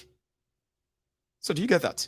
So the people that are really going to make it or making it difficult are the people who are there right now. So if we have a chance of getting rid of them, and you have the real Yorubas, you will not be afraid to be home. A lot of us will not be afraid to, in fact, come onto the street and speak directly with the people. So the bottom line here is this. You might have somebody is saying that there is more to January 15. I'm not here to talk about January 15. But you can never dispute the comparison I just gave. Okay? Fidel Castro did not invade Cuba to gain, to break something out or to break Cuba out of one country. Cuba was not part of any country when the revolution happened in Cuba. So don't mix them together. That's what I'm trying to explain there, right? When you want revolution, right? Revolution usually in a country is for the country rebirth. If Nigeria and Nigerians say they are having revolution right now, it is not a revolution to give, to break up Nigeria. Revolution is always going to bring about a new set of leadership within the same system that will say, oh, okay, you are tired of the old one. Or a referendum or the advocacy for a self-determination, right, requires preparation. It requires so much that the public should be having engagement on it. Since we have been having this conversation around Yoruba Nation, how many of you have attended seminars, symposiums, or leadership meetings, or meetings where they are discussing the step-by-step process of how we are going to get Yoruba Nation, apart from social media? How many of you? So, it is so convenient to say things, because if you are never going to have to play any role in it. But we need to begin to get ourselves involved in these roles, the acts and actions that can actually outlive and make difference, by the way. So you need that preparation. You need that involvement. You need that connection. You need that contact that will make you even do what you think should be done. You need that control. And that control has to be a total state control. You need to send people into their midst. Oh, just reason. I know. Sometimes, sometimes I believe that your reactions to some things I say, right? They are due to a lot of, what do you call it? Should I call them misinterpretation? Because normally, there should never been, I mean, I've done my own research and I'm expecting you to tell me any country, okay, that fought war to break out of the union they are in. I mean, not many countries actually like as old as other countries, okay? But just give me one of recent that actually fought war to gain their own independence, to break country out of their current union.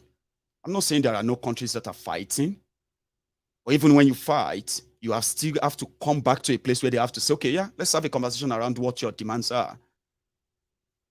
So if you want to fight, then you have to have a preparation for it. So why would you dispute that? Why do you say I'm misquoting you?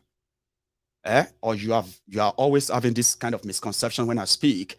You kind of bring out this your own interpretation to it to make it look like that's exactly what I'm saying, or make it look like it wasn't what I was saying.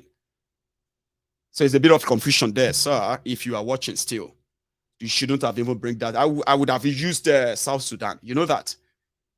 I mean, South Sudan fought wars. There's been war in South Sudan for long. But guess what? Those who are fighting the war in Sudan, they were those who are controlling South Sudan. So they were not a group. They were actually in government. And what they were fighting for was that, no, they don't want to be part of Sudan. They want to be autonomous country. They want to be on their own. But they were in government. They could make any purchase or, you know what I mean? Bring people together and say, okay, let's fight.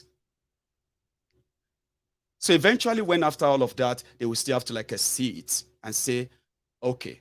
So don't mix them together. So if you are going, somebody said Yugoslavia. So the people who were fighting in Yugoslavia, that broke out of the old, what do you call it? Czech Republic, Yugoslavia, and then the old USSR. Yugoslavia was part of the old USSR, among the countries that finally broke out of the old USSR. So what war are you talking about? USSR was Russia was the head of the old USSR, yeah?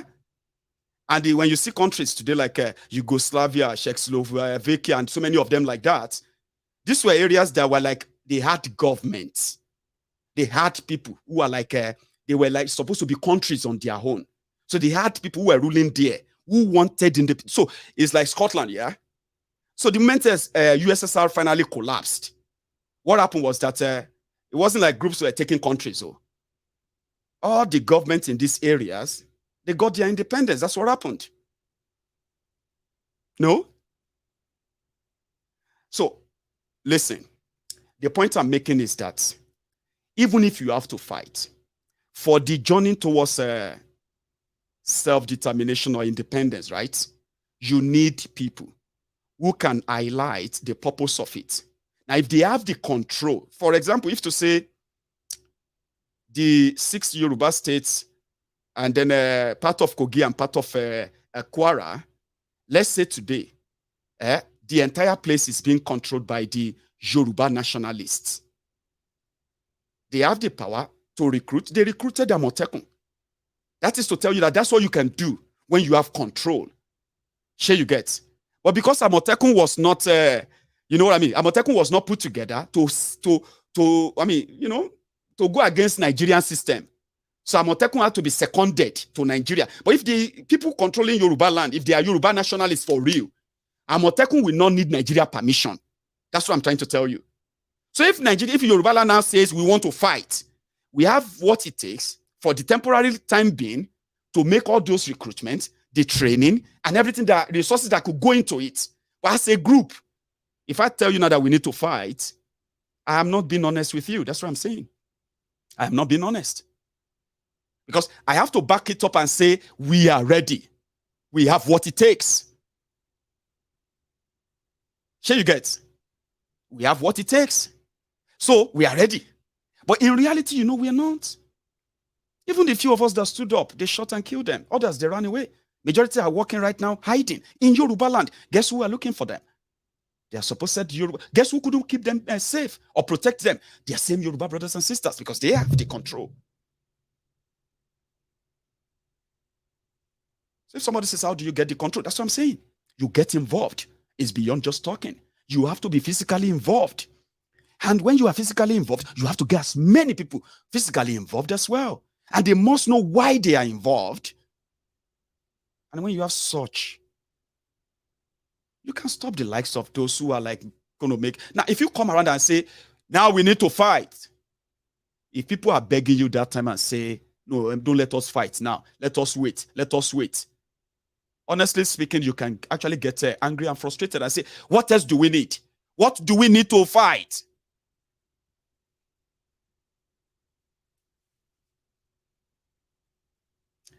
Somebody just gave me another example, Lithuania. Now, Lithuania, as you said, wasn't in, the people in charge of that Lithuania as well, if you go back to that, your research, you will realize that those who were ruling the place at the time, when they were part of another country, they were pro-independence people. I am pro-independence for Yoruba. But when it comes to that influence, to make that impact, real one there, I don't have it. A lot of us couldn't make all those decisions. We wish. But those who could make such decision in the Nigerian context right now, in the context you have right now, they are Yorubas and they are on the side of Nigeria. So those who wanted us to say we need to fight and break away from this, they are denying the fact that, some of you are denying the fact that the first people you are going to fight, they would have to be these same Yoruba brothers and sisters, fathers and mothers that are holding Yoruba land for Nigeria. So once you realize that, then you would have to choose, where do the war start first? Where should we go the aggression first? Somebody said, all of them. Are you capable of unleashing that impactful and changing, generation changing force on them? The answer is no. Yes, the answer is no. You could unleash, you could unleash this or that here and there, but you and I are not in control of Yoruba land right now. Do you understand what that means? It simply means, yes, you might wish or we should, but you don't have the capacity. Those who are supposed to even give you a little bit of a refuge as a Yoruba man, you are supposed to feel safe in Yoruba land. Look at the terrorists up north, killing people, kidnapping people. They are all there walking free and doing whatever they wanted. Criminal, religious, bigot, what have you, Afars and all of them in northern Nigeria, they were preaching this, their Sharia, Islamic, this or that, without any caring about anybody. Nobody is arrested. But in Yoruba land, just say you want Yoruba nation, you are a target. Why? Because the people right there, they are also Yorubas. But what you are asking for is going to stop them from gaining what they are gaining from Nigeria. So you need to acknowledge that. That's what I'm saying. So when you want to compare anybody anywhere where people just came and they fought and they break away, come on, man. Anyway, I'm going to stop there. So, like I said, it's debatable, okay? There's no fight. It's debatable. I just want you to be when you want to give examples, just please make sure they are actually, in a way to some level, they are comparable. Because the reason why many of our young people are going to possibly be led or misled into their death with what they believe and loved in, and they are going to die in vain, is because majority of those who are like wishing and willing, majority of those who are like saying and projecting and all of that, they are not really willing to be physically involved in the real work that it takes. And in fact, they are impatient. A lot of you are impatient right now. All this one, our story, we need to fight. You've been telling me this for about 2 years now. A lot of you have been telling me this for about 2 years now. I haven't seen you put together an army that could at least turn it around. I keep saying that because it's not to mock you. It is to tell you that it takes more than just saying it to make it happen. Okay?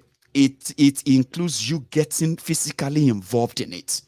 And how do you get physically involved in it if you don't have the clearer picture of what you really want or how you want to do it? the practicable ones and the ones that are really not that are far-fetched and all that. Put everything on table and then question them. Physically get involved.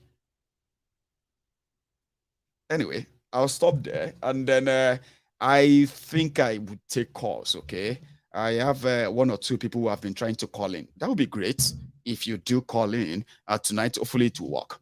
I need to go and make myself another cup of tea. So, like I said, it's debatable, and I am personally ready and willing to work with other people who are also willing and ready to take this physical and distribute the responsibility, share the responsibility, and let everybody have something to bring back to the table. Now, if we have that preparation, right? If we want to go aggressive, when you say aggression, that would just be like preparation meets opportunity. I hope it makes sense to you. I'm going to go make myself a cup of tea, and I will be back in a minute or two. If you want to still be part of this, please hang on.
No wonder. Abike was telling me that my music stopped. I'm so sorry, by the way. So I have a caller on the line. Brother, you still there? Hello? Yeah, now you're going. Yes, so sorry, yeah. I usually put my music on repeat, yeah, so that I could take time to make my tea, but it seems that I didn't this time around, and it took me longer. So, how are you? Yeah, Mayegun, good evening, sir. Good evening, everyone. Good evening to you, Baba. How are you? I'm fine. I'm fine. Thank you for the insight. Thank you for the lecturing. Yeah, my name is Idris. Idris. Okay. I bet I've been seeing you in the comment as well. So, yeah, Idris. It's yes, nice I am the Maigun Junior. Oh, great. Now it's good to finally hear from you too. So, Baba, you've been hearing me all this evening, and like I said, what I actually discussed at the last part of my presentation is debatable, but we will have to do more of that for people to know that yes, we can't just wish it. We must be involved in it, and whichever thing you are proposing, there must be things that you can practically do yourself for this whole journey. So, yeah, what's your own point, Idris? Yeah. Yes. While I was still in secondary school, yes, there is one of my favorite subjects, which is government. Oh, but government it taught us a lot. Yeah, it really taught us a lot about government, the insight, the depth knowledge about the government. But later, but lately, I just sense that the history is being taken off from the curriculum. Yes. I don't know why our government just feel like this is the right thing to be done. History should not be removed from the educational curriculum. It should be embedded inside, so that the generation that... See, I'm glad that Lagos State said they are putting back history. Now, what I was saying about Yoruba organization, that is a nationalist in nature, right? I mean, there's nothing wrong if the organization says we are recruiting history teachers for all Yoruba schools. If Nigeria is not going to pay them, we will pay them. Now, something like that is to show influence and impact. Have you noticed so? Very well. If Nigeria take history out of school and they won't put it back, maybe we have Yoruba governors for the past 23 years. Is it to hire them? Exactly. The problem? Or they are just okay that Nigeria took history out? Because this history, when I was still in the school, it taught me that yes, even the Oyo empires, it taught me a lot about the Oyo empires, the Ijebu, and the likes of every other tribe. Shokoto Caliphate. The Bono, yeah, exactly. Man. Even this Usman Danfodio, how he hasn't, but I don't know. They just try to manipulate everything, just to feel that no, this is what this is the current dispensation. This is what they want. This is what we should give them. We should just blindfold them on what has been happening so far. Baba, this is not this government. I don't know. So that aside, because you really even taught me more about the international world. Because this night I learned a lot. I really learned a lot about the Yugoslavia, as in the Cuban, even that Cuban. I even want to learn more on that Cuban. And at least you've given me a little. You've given me a little insight on it.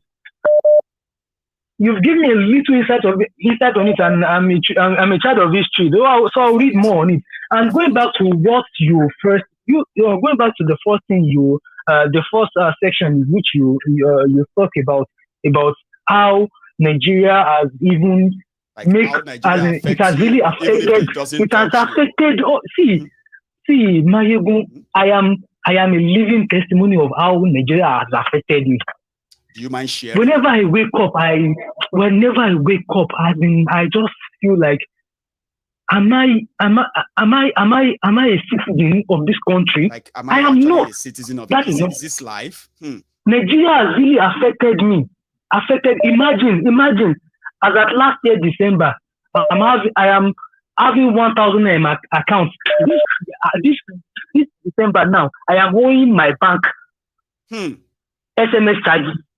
As in, I'm having my loss. You had the balance of 1,000. 2021, 1,000. As in just 1,000. But now, you were going into 2022. You prayed and did all you could. I prayed. Sir, you will never end 2022 with 1,000 naira.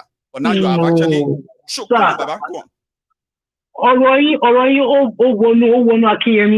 Imagine kí àwọn pastor máa ní ẹ̀yà ká máa gbé crossover revival kíní kan kó máa sọ pé ó yá gbàdúrà tí ọdún tuntun tó fẹ́ wọ̀ yìí tí distance ẹ̀mọ̀ sir, I am a religious person but èmi ò jẹ́ kí èèyàn kankan pa kó pe àfihàn lóyìnbó. I am a religious person to the core but I don't tí máa lọ mọ́ sísìn tí n bá kírun tán. Gbàdúrà sọ́lọ́run kí n dẹ̀ bọ́ta. Mi ò jókòó pé kẹ́nìkan máa sí. Nàìjíríà wa dribble máa sọ nǹkan tó fẹ́ bọ́ fún ẹ. Ṣé you get? But they won't tell you. Nàìjíríà wa. Yeah, they won't tell you pé ṣoríṣẹ́ tó fẹ́ lọ ṣe yẹn tó máa sapá tó máa faṣọ máa làágùn ṣe everything yẹn. At the end of the day tó bá sanwó yẹn fún ẹ. 40% of that value of that money ó ti kúrò lórí ẹ̀ kó tó kó yẹn fún already. Ṣé you get? Kó tó máa lọ fowó yẹn rà wá kọ́ dẹ̀ wo ni pé pẹ̀lú gbogbo iṣẹ́ tí mo ṣe láti olóṣù yìí ṣé nǹkan tí mo fowó náà rà lélẹ́yìí ṣé nǹkan tí mo fowó mi ṣe lélẹ́yìí. ẹ mention kan lẹ́ẹ̀kan yìí pé ẹni tó ń gba salary at least 50,000 naira. That 2017 ó lè bọ́ ìyá ó lè bọ́ ọmọ ó lè bọ́ but ṣé sọ fún mi 50,000 tá a bá gbà ń sìn yìí. ẹ náà a tún ṣe big boy. ẹ sà there was a time jẹ́ tí máa gba salary báyìí ọjọ́ tí máa fẹ́ gba salary ọjọ́ ẹ̀ ló máa ń jẹ́ ọjọ́ ìbànújẹ́ mi because mo ti jẹ gbèsè kalẹ̀ against the next month so tí máa gba salary báyìí ìgbà míì gan mo lè má lè mú ATM card mi láti lọ sí báńkì orí fóònù báyìí máa ti transfer. Gbogbo owó yẹn tán. You will not. I want live their life.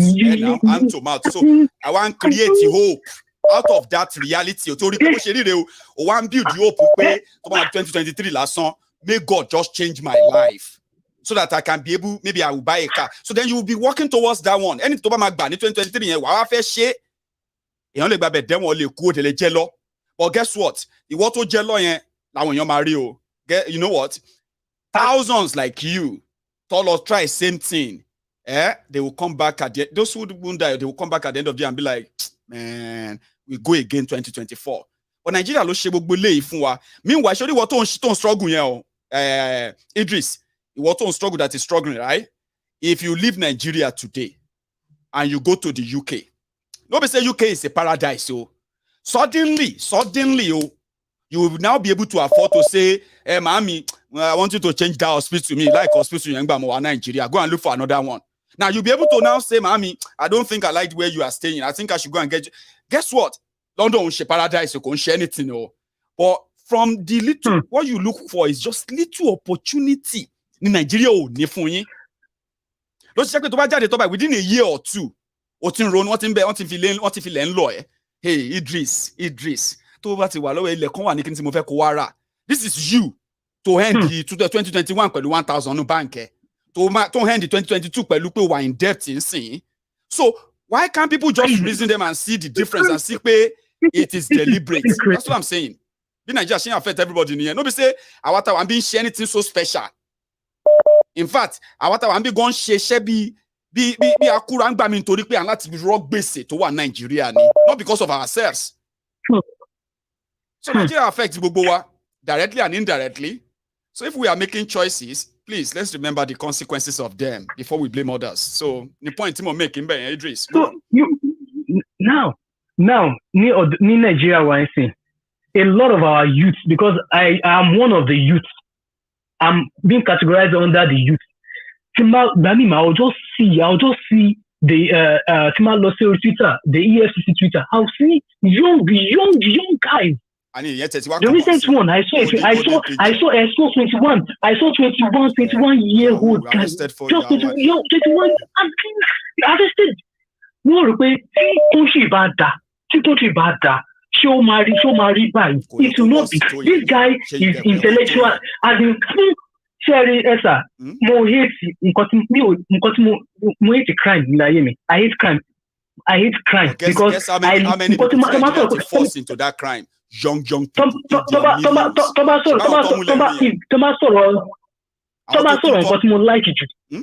I cherish freedom alone.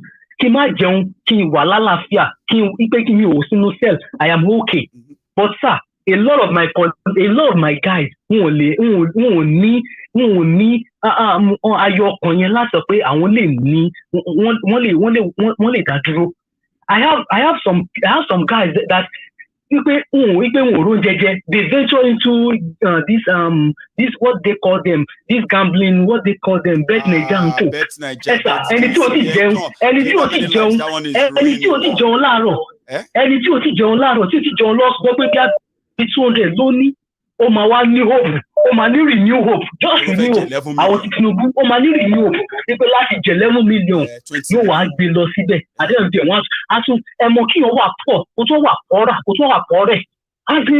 In the same context, I am poor, poorer, poorest. You're bad. I am poor, poorer, poorest. But if there is good enabling system for us to procreate and even let me quickly add something before I take another call, yeah, which is good for this conversation, just because you did mention something. Let me tell you how bad system also encourages other terrible people to take advantage of their citizens. You know, Nigerians are falling for different debt companies right now that are borrowing them 10,000, 5,000, 10,000, and they are like holding you everywhere. Exactly. That's the loan shark, so-called loan, you know, but blah, blah, blah. Before loan sharks begin to become everything today, usually, now come and get rich quick, Ponzi schemes. And you will see people. MMM. They will go to the bank and they will withdraw all their money and give it to criminals who also have bank accounts with banks. And then you hear later that somebody stole 20 billion. One small girl duped thousands of people 40 billion. Now, in all of this, the system will allow all the scheme to start and crash because they actually enjoy seeing all of you living in penury. Some people are not paying attention. You see all those things you are saying in the UK. There are regulations against so many things to protect the citizens and the people. Okay, from everybody that want to take advantage. But politicians in Nigeria are busy taking advantage of you. Now they have opened your hands for any form of a roguish criminal to put anything together and dupe you. All of this will leave you poorer. No investments. Many young people are going to grow up poorer without real training or education or anything that could really prepare them. All of these are catastrophic for future of Nigeria. If anybody says you should build hope, I beg you should please check the ingredient of what you build. As a bricklayer, we build hope. I don't understand. What they say in Nigeria. In 1993, they said Abiola is bringing hope. Now, fast forward to 30 years now. 30 years now, someone is not saying that he's going to bring a renewed hope. 30 years. 30 years. Ọmọ tó bá bí 1993 àti ṣé kò ti pé 30 years ẹjọ́ ó ṣe ń pariwo up nepa ó ṣe ń pariwo up nepa ó ṣe ń pariwo up nepa hang on ó ṣe ń pariwo up nepa 2023 ọmọ tó bí ní 1993 ó máa pé 30 years. Idris, you not tell me that, because me, I always they use this, I always they use the millennia, those ones they were born in 1999. So today, majority of them are now like 23. They will be 24 years next year. And there was no plan for them, nothing on ground for them. No pipeline water, no good infrastructure. And then I was born in this Nigeria, and I'm still laughing. God. Wow. Idris, thank you so much for sharing the evening with me. Okay, sir. The last one, sir. Sorry about the Telegram that you opened. Yes. It's very educative and very informative. Yeah, but sir, I would like you to please share it, sir. Share it. No, because the reason why I do follow you, sir, is you are truthful, you are trustworthy. We can stand on to. Yes, this is Mayegun Olotoyone. So, just sir, key kanda koko wonu resti Telegram, yes, sir, because you build that name, the Mayegun. Telegram WhatsApp. Ni wípé Yes, Sorry, Telegram that be Facebook. Okay. But to join that particular group, right? If you violate anything in there and you are one that no, don't try this here, okay? Normally, no, I want to be telling one or I observe a room because act or behave abnormally. So you have been there. It's quite engaging, and in there, the caliber of people that have shown up there, they are the people that you don't just go around and start saying things that you know what I mean. So we believe that is a platform that can take up to 200,000 of us. So we are building it gradually. At a point, we are going to really have houses. When they say houses, I'm talking about departments where conversations are going to be led by different teams who want to let us know something that we want to discuss in between, information that people need to know. It's not going to be dumping. For no, now, you even put this evening you posted something. The location, which I commented on it. So I commented on it as well. So. Mental understanding the gathering of Fiyontawa. Share you get. So to ba wan be concern torí pé nígbà tó máa fi ka èèyàn bí 100 orí ibi tí wọ́n wà àti ibi tó ní ó ti yẹn sìn, so o relate pẹ̀lú wọn like that, then you have to be what? You have to be conscious of their presence. So if you begin to misbehave within the space, right, it is deliberate, and then they will take care of you in that regard. But it's a free for all. I mean, we have those who are not even Yorubas there, Idris, honestly. Well, good enough, eh? Meanwhile, yes, thank you very much. Yeah, meanwhile, Idris, sorry, Yes, sir. maybe, you can send messages here. Oh my God, for me after this conversation, mo fẹ́ kó send the Yes, sir. personal message. See me, just hi or hello, this is Idris, sir. Then I follow it up. All right, sir. Okay, sir. Okay, Idris, you can so kilo yẹ kí fi kí ẹ náà as Muslim no. Mi lè sọ pé barika Christmas. Ṣé kí n sọ pé barika Christmas àbí Merry Christmas. Bó tẹ̀ jẹ́ pé àwọn ní Islam wa, they turn pé àwọn kì í celebrate Christmas. But I don't know the ideology. We are all one. Wọ́n ní kẹ́ máa jẹun. Wọ́n ní kẹ́ máa jẹun Christian, kẹ́ máa ṣe kí n kan. Ìbílẹ̀ Yorùbá ni wọ́n dàgbà sí. Ilẹ̀ Yorùbá ọmọ Ìjẹ̀bú ni mí. Tó bá ń ṣe léyà lọ́dọ̀ ẹ̀ tó bá wà ní lẹ́sìn tó ń ṣe léyà lọ́wọ́, màá wá lẹ́yìn wá jẹun. Máa bèèrè lọ́wọ́ Popsi kọ́ fún wa lẹ́ran. Ẹ sà, ọmọ Mùsùlùmí ni mo ti jẹ́gbọ́n dáadáa, mo ti jẹ́gbọ́n.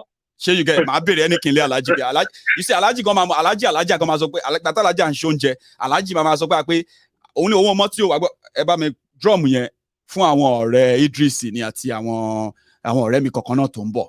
Ṣé you get? Ọmọ Yorùbá làwa, we are not fanatics. Ṣé you get? Táfà kan bá bẹ̀rẹ̀ sí sọ. We are not fanatics.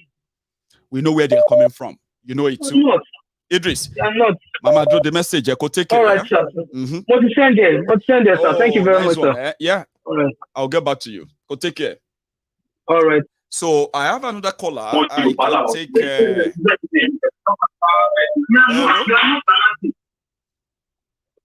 Hello, Michael. Abu. Hey, Michael. This is David speaking.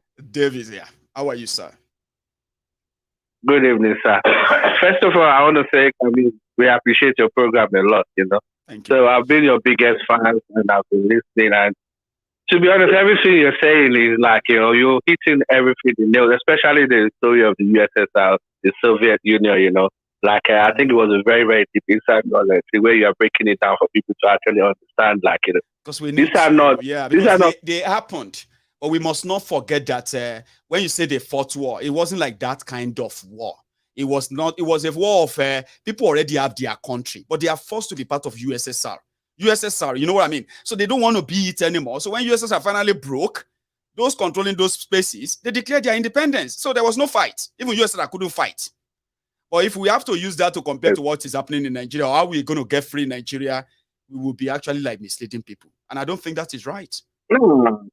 No, at all. Like, it doesn't even correlate at all. Like, the USSR war versus what's going on in Nigeria is like different topic on it. So it's something which you can actually open a new topic onto, and you have to like broaden so much.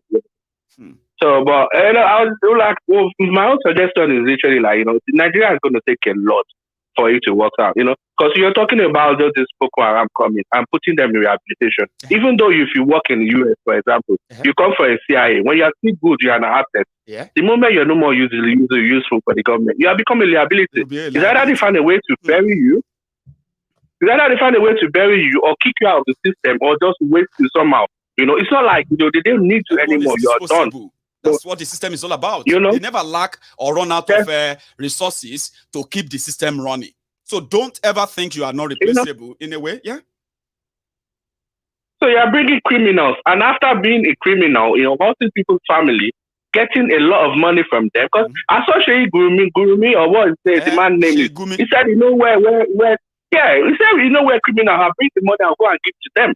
These are people that actually been the proper criminals. So you're now saying you are bringing them into one system, you want to refine them. And at the end of the day, we know they are either going back into military, which they're going to use in the future for IPO, or they're going to use for maybe like, you know, to cancel Yoruba nation. But it's like they are building them to be another special force. This is how Boko Haram started. You know, with the history of Boko Haram. These are people that came from, you know, different backgrounds. They are being matched together before they became over powerful. Why are you even in the force using the state money, the money that could be useful for other families, other vulnerabilities? Even the people who are the victims of the Boko Haram, they are completely ignored. They are on their own. They are praying to God to show them mercy one day. But Nigerian government has been spending hundreds of billions of naira rehabilitating the terrorists that put them in the refugee camps. So a total mismatch. How does that work? Yeah, you know, it's so sad. And these people you're calling like, oh, you're saying some of them even stand, they'll say, oh, they are innocent people, they are being naive. Sorry, at the end of the day, these people are not naive. They are not. The Northerners are born, they are warlords, you know. This is what they know what to do. They are warlords. And there is a systemic protection for them. None of us should pretend that this is not happening. I mean, what would make a country like Nigeria that has buried hundreds of thousands of our own citizens killed violently by terrorists, unable to actually prosecute just one successfully for any of the crime in 11 years, Papa? And people are now coming and you're now defending them. Defending them for what? What's the point? So now it's so shameful, like, even now, Yoruba nations are so scattered. Go to Lagos.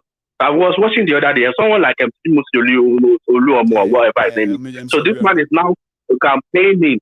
You know, it's probably going to be maybe one of the top posts now in Lagos. You know, that means I can be a library now. And in a few years, I can also be a politician. Mistaking something, right?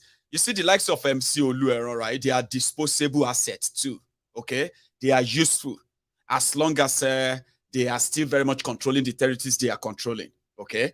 So, like you said, once they are no longer in that capacity, they become useless. But here is the plan of MC. What the likes of MC will do is that you are going to have the proper Tifnumbu styled NURTW. Sure, you get everything people are witnessing in Lagos. They are going to become norms in so many parts of Nigeria. Yeah, I mean, that will make him more money. Farmers will make money. MC will make money. So he's never going to qualify to be in any superior position that as people are thinking, Davis, right? It's just going to expand their territory. And they don't understand, like, this war is against everybody. It's not only them. Everybody. We have a bigger problem. You know, this is not only for their pocket alone. Because whatever they're going to gain is only going to be for a while. There have been times where Agbero actually they were the one they are being used for all this kind of lecture. Now they're no more enough. Agbero are not useful anymore. So it's like now we don't even need youth to come out and be newsers. We don't need Agbero. We need people that can actually change the vision. Yes. You know, it's getting so bad. Now to be a Nigerian anywhere is the word. It's like being a terrorist on your own. Sure, you get. The name can't be mentioned anywhere. Is either you are attached with fraud, or you are attached with Boko Haram, or you are attached with all these processes. You'll be defending. You are just working in the lobby, and then you see this you see this, a colleague of yours in a different department. I walk into you, and it's like, oh, you are a Nigerian, and then you, right, sort of ignorantly would just be like, yeah. It's, oh, I've got some friends in college. They are Nigerians. I mean, they are so wonderful. You are there like, smiling inside, like, okay, you better go straight to the point. Go straight to the point because I know where you're still going. And they will get to a point and say, oh, but Boko Haram, oh, that country is so poor, poverty. You know, like the bad politics. You'll be like, Alaye, come. May I tell you about Nigeria? Then you become defensive. You start saying, no, that one is this part. Me, I'm from that part. My part is, you know what I mean? That's what Nigeria has done to many of us. And it continues to get worse. Like you said, it's going to get worse. No, but it's actually shameful, honestly. Like, it's 2022, going 2022. The people should actually wake up. We are not talking, the war you're fighting is not only like Yoruba, Igbo. It's a diaspora war. Every Nigeria represented all over the world. China, UK, South Africa, Denmark. So I've been to so many places. Like, being a Nigerian is either they change the name or we all die of the same shame. So we have to, this is the only last opportunity. We either have to go for it or we don't do it at all. But there's so many shambles, and it's just go on. I mean, sorry to like, I'm very passionate when it comes to the situation of that. It boils my blood, but it's just like, it seems like nothing is moving forward at all. We just talk, and we actually like, there are people that are actually controlling this powerhouse or whatever it's called, and they just love it. We need a strategy, and everybody must know something. Okay. Power is not given or served a la carte, as they say. Yeah. Nevertheless, as much as we all aspire to turn and change it, we must also know that we must be so strategic enough that we will show preparation. Preparation to say that we know what we want to face. We know those we are facing. Then we have checked our own arsenal. We realize that we have what it takes. At least that can take us far enough to dispossess them of what they have taken from us. Now, that involves, like you said, we must learn or be ready to reciprocate or duplicate the safety or sense of safety that we tend to enjoy abroad, right? We need to duplicate that back. And that requires us getting involved in not just saying, or putting everything together enough that to make sure that, it's beyond just talk. So except for that, maybe we should just go and get ready to die. I don't mean that. Well, that's the other option we have. If that's what it takes, like at some point, something has to change. Yeah. If everybody has to take the gun and let's do the sacrifice, our children can't grow up and come to this kind of life. They can't grow up and come to this kind of Nigeria, They should be proud of their origin. Enough of being saying, Davis, we have a Nigeria that is comfortable with us staying abroad. Don't come back. Shebi, una don't escape. You have escaped. What are you looking for? Are you talking about? Or stay where you are, Joe, and raise your family and enjoy your life. Just send money. That is the those one are news. I don't even talk to those. You don't. Go on, sorry. No, I said those kind of arguments are new and nonsense argument. You don't even invest your energy in that kind of stuff. But it's like being a Nigerian, it is also true that that is the Nigeria, the future Nigeria that these people are actually building for us. Davis, let me say that again. We are here. We feel safe here. Usually, time like this, people like me and you, if not for work or anything else, in fact, which work, we would have arranged to be in Nigeria right now to spend the holiday with our families. No be so? Yeah, obviously. Like normally. Yes. Or you know that every day, Nigeria is getting to a stage whereby even your family member will say, don't come. Stay where you are. My mom said that. Now, that is the Nigeria that they are now giving to us. You and I living abroad. Nigeria doesn't want us to come back. Because they know that us coming back is going to contribute into triggering the people back in Nigeria, possibly to now act against what they have been forced to take. So the fear of what could happen would rather make me and you stay away. Or if we have to go, we have to plan it, leave the family here, go alone. Or out of 3 children, take one. And if you get to Nigeria, don't go here, don't go there. All things that will make you just have to stay away and say, well, I don't want to go there, I will just stay here. So if all of us really want to go back home one day, a place to call home, it is better we do something right now for what this Nigeria is offering us, or else you better start preparing your retirement and your pension and everything for abroad. And that is not our plan when we left. That's not my plan. That's not my plan too. I'm not ready to it. You planned that you were going out, maybe for education, for anything, economic opportunities, or whatever it is. You dreamt and planned that one day you're going to go back and then make impacts on families, communities, neighbor, and then the entire country, possibly. Don't be so. But look at it today. Exactly. Going back is now becoming options that we have to put at the last. Some people don't understand what that means now. It is a looming crisis. Looming crisis. When you now realize that I don't go Nigeria again, no. And they ask you why. You say, well, because I want to live long.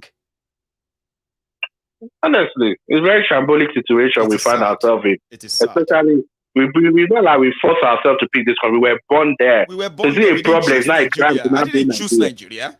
I didn't choose to be in Nigeria. I was there and I was born into it. Now I realize that the people who came with the idea of Nigeria, they actually had no plan for me when they were planning for Nigeria. They didn't plan that people like me and you are going to be born alive and we're going to exist in that same contraption. They had no plan for us. And here we are, being raised through survivor. We just have to survive. But now survivor waiting, we are just living to die. If nothing changes, we will live and die with nothing. Davis. But if you're going to die, you want to die peacefully. Mr. Michael, let me leave the space for the other people. I just want to say you've been very great. I kept you longer because you are my last caller. My time is so long gone. Well, thank you. Very great Merry Christmas to you and your family. I mean, I'm Christmas to you. Yes. Thank you very much, Davis. Thank you should have a good one. And a prosperous new year. Build hope around the reality that we are all living in. Again, all the best. Finger crossed. Finger crossed. But we're watching closely. You know what I said to people? No matter what happened in 2023, look at me very well, Davis, right? Mm-hmm. I intend to see you at that top too. So get ready. All the best. I'm your biggest fan. When you say go, I'm ready to smile. Don't worry about that. So we will meet at the top. We will make impacts. And then we are not going to die without making a difference. So I choose that I'm going to make a difference. And I believe that through all of us here, we're going to make a lot of difference. We'll chat in New York. So stay safe, Davis, and good night. We will. Thank you very much. Yes. Have a great night, sir. And you too, my guys. That's Davis there. And thank you so much, everyone, for your time this evening. I know a lot of people are so into the mood of Christmas and the rest of that. I'm going to go get ready for mine too, even though I am just somebody with us in but thanks to Agbeke, who has been doing all the wahala all this while, and it is time for us to see the Santa tomorrow. And it's also the first it's first Christmas of my Yewande Lela. So thank you for spending your evening with me, even though you are busy. And thank you for listening to me. Everything we shared is just to let you know that when you're having a conversation around self-determination and all of that, we can make it healthy. It's so important we make the conversation healthy. We can disagree, we can debate, but we should never, ever, right, go up against ourselves simply because we have different views of how it should be. Opening that conversation, healthy conversation, beautiful conversation around this, because it's a beautiful subject. It's a beautiful cause. Now, if you make it easier to talk about without calling people names or attacking them, abusing them, and the rest, you have no idea what that influence could bring in a space of a short time. But I'll do my part. Do yours. Join us on Telegram if you really want to be part of to take up a role. My next broadcast may actually be about identifying some certain roles that people are willing to take up to make an impact on all of us. So thank you for your time. I'll see you some other time. So Merry Christmas and then a prosperous New Year in advance. But I'm still going to see you before then anyway. Good night.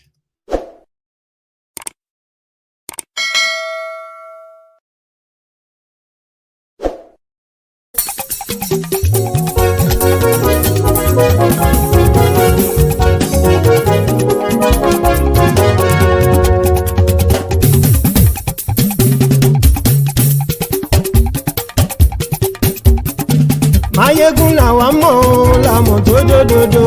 Mayegun dayari Nayibi number one. Mayegun làwa mọ̀ làmọ̀ tó dòdòdò. Mayegun dayari Nayibi number one. Mayegun ti dé o ọ̀rẹ́ ara ìlú. Mayegun dayari Nayibi number one. Lórí Facebook, lórí YouTube. Mayegun dayari Nayibi number one. Gbogbo bó ṣe ń lọ ni Mayegun já wa sí. Mayegun dayari Nayibi number one. àṣírí ọ̀jẹ̀lú kì í bò níbẹ̀ o. Máyégún Diary Káyìdé nọ́mbà wán. bó bá ṣe eré àní Máyégún máa wí. Máyégún Diary Káyìdé nọ́mbà wán. ó sì tún ṣe eré wàá gbọ́ níbẹ̀ o. Máyégún Diary Káyìdé nọ́mbà wán. Máyégún Diary politico. Máyégún Diary Káyìdé nọ́mbà wán. Godfatherism kò sí lọ́rọ̀ Máyégún. Máyégún Diary Káyìdé nọ́mbà wán. ẹ farabalẹ̀ sẹ́ o kẹgọ́rọ̀ lẹ́nu o. Máyégún Diary Káyìdé nọ́mbà wán. àní Máyégún làwa mọ̀ tó dódòdó. Máyégún Diary Káyìdé nọ́mbà wán.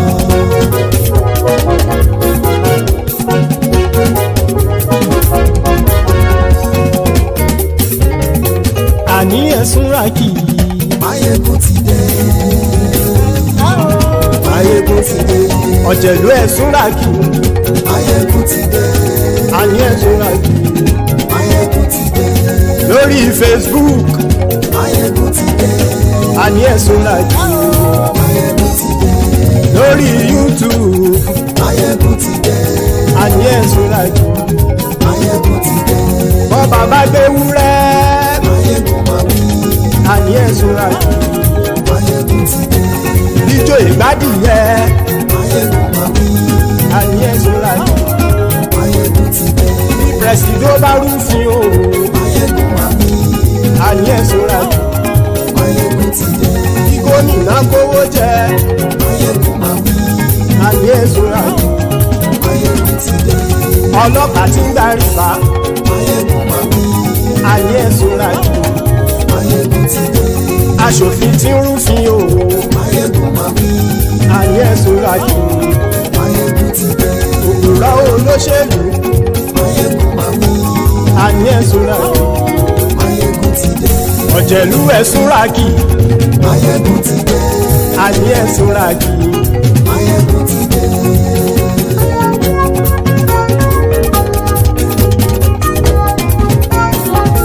Máyégún ti dé. gbogbo ọ̀jẹ̀lú ẹ̀sùn ràkì. Máyégún ti dé. gbogbo ọ̀jẹ̀lú ẹ̀sùn ràkì. ṣùgbọ́n ní bá ti ṣe èyí tó yẹ kí wọ́n ṣe ọmọ bá dèrò ní fi wọ́n níran o. Máyégún ti dé. Gbogbo ọ̀jẹ̀lú ẹ̀sùn ràkì.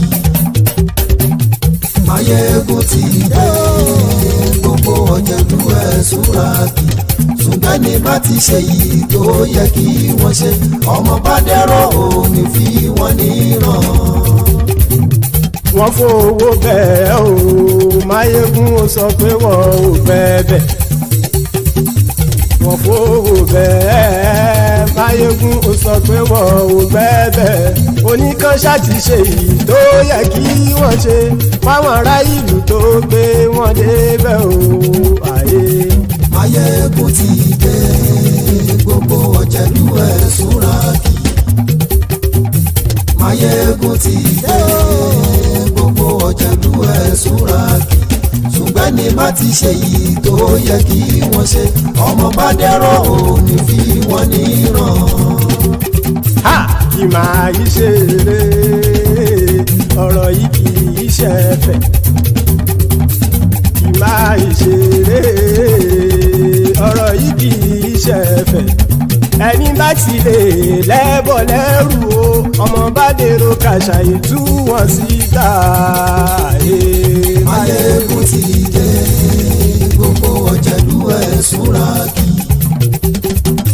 Máyégún ti dé gbogbo ọ̀jẹ̀lú ẹ̀sùn ràkì. ṣùgbọ́n ní bá ti ṣe yìí tó yẹ kí wọ́n ṣe ọmọ bá dẹ́rọ̀ òní fi wọ́n níran. tẹnitẹni ọmọ Máyégún ọ̀rẹ́ ara ìlú mọ̀mọ́ ni mo fọlọ́run ṣọ́ ẹ̀ bá kìlẹ́bù lóòótọ́ olódodo ìlú ọ̀tá ìlú mọ̀mọ́ ni ìwọ ṣá máa ń ṣọ́ra kò sì mọ́ bẹ̀rù bọ́tà ń lè rí bóníṣègùn lé káwọn mọ̀mọ́ fi ṣera wọn ni ó ti dẹrùn tí wọn ò gbọ́dọ̀ sì mọ́ bẹ̀. èèpo ọ̀bọ lọmọ bá dérò tàjẹ́ ò gbọ́dọ̀ jẹ́ ó ti jọba lórí àbínú ẹni kò sì mọ́ bùyà àìsíwọ́lu ní ẹnìkẹ́ ìgbódì ẹyin lábàrá ó kó ẹni tó bá dán wò á kàmù Máyégún ti dé gbogbo ọ̀jẹ̀lú ẹ̀ túnra kì. Máyégún ti dé gbogbo ọ̀jẹ̀lú ẹ̀ túnra kì o. Ẹni bá ti ṣe èyí tó yẹ kí wọ́n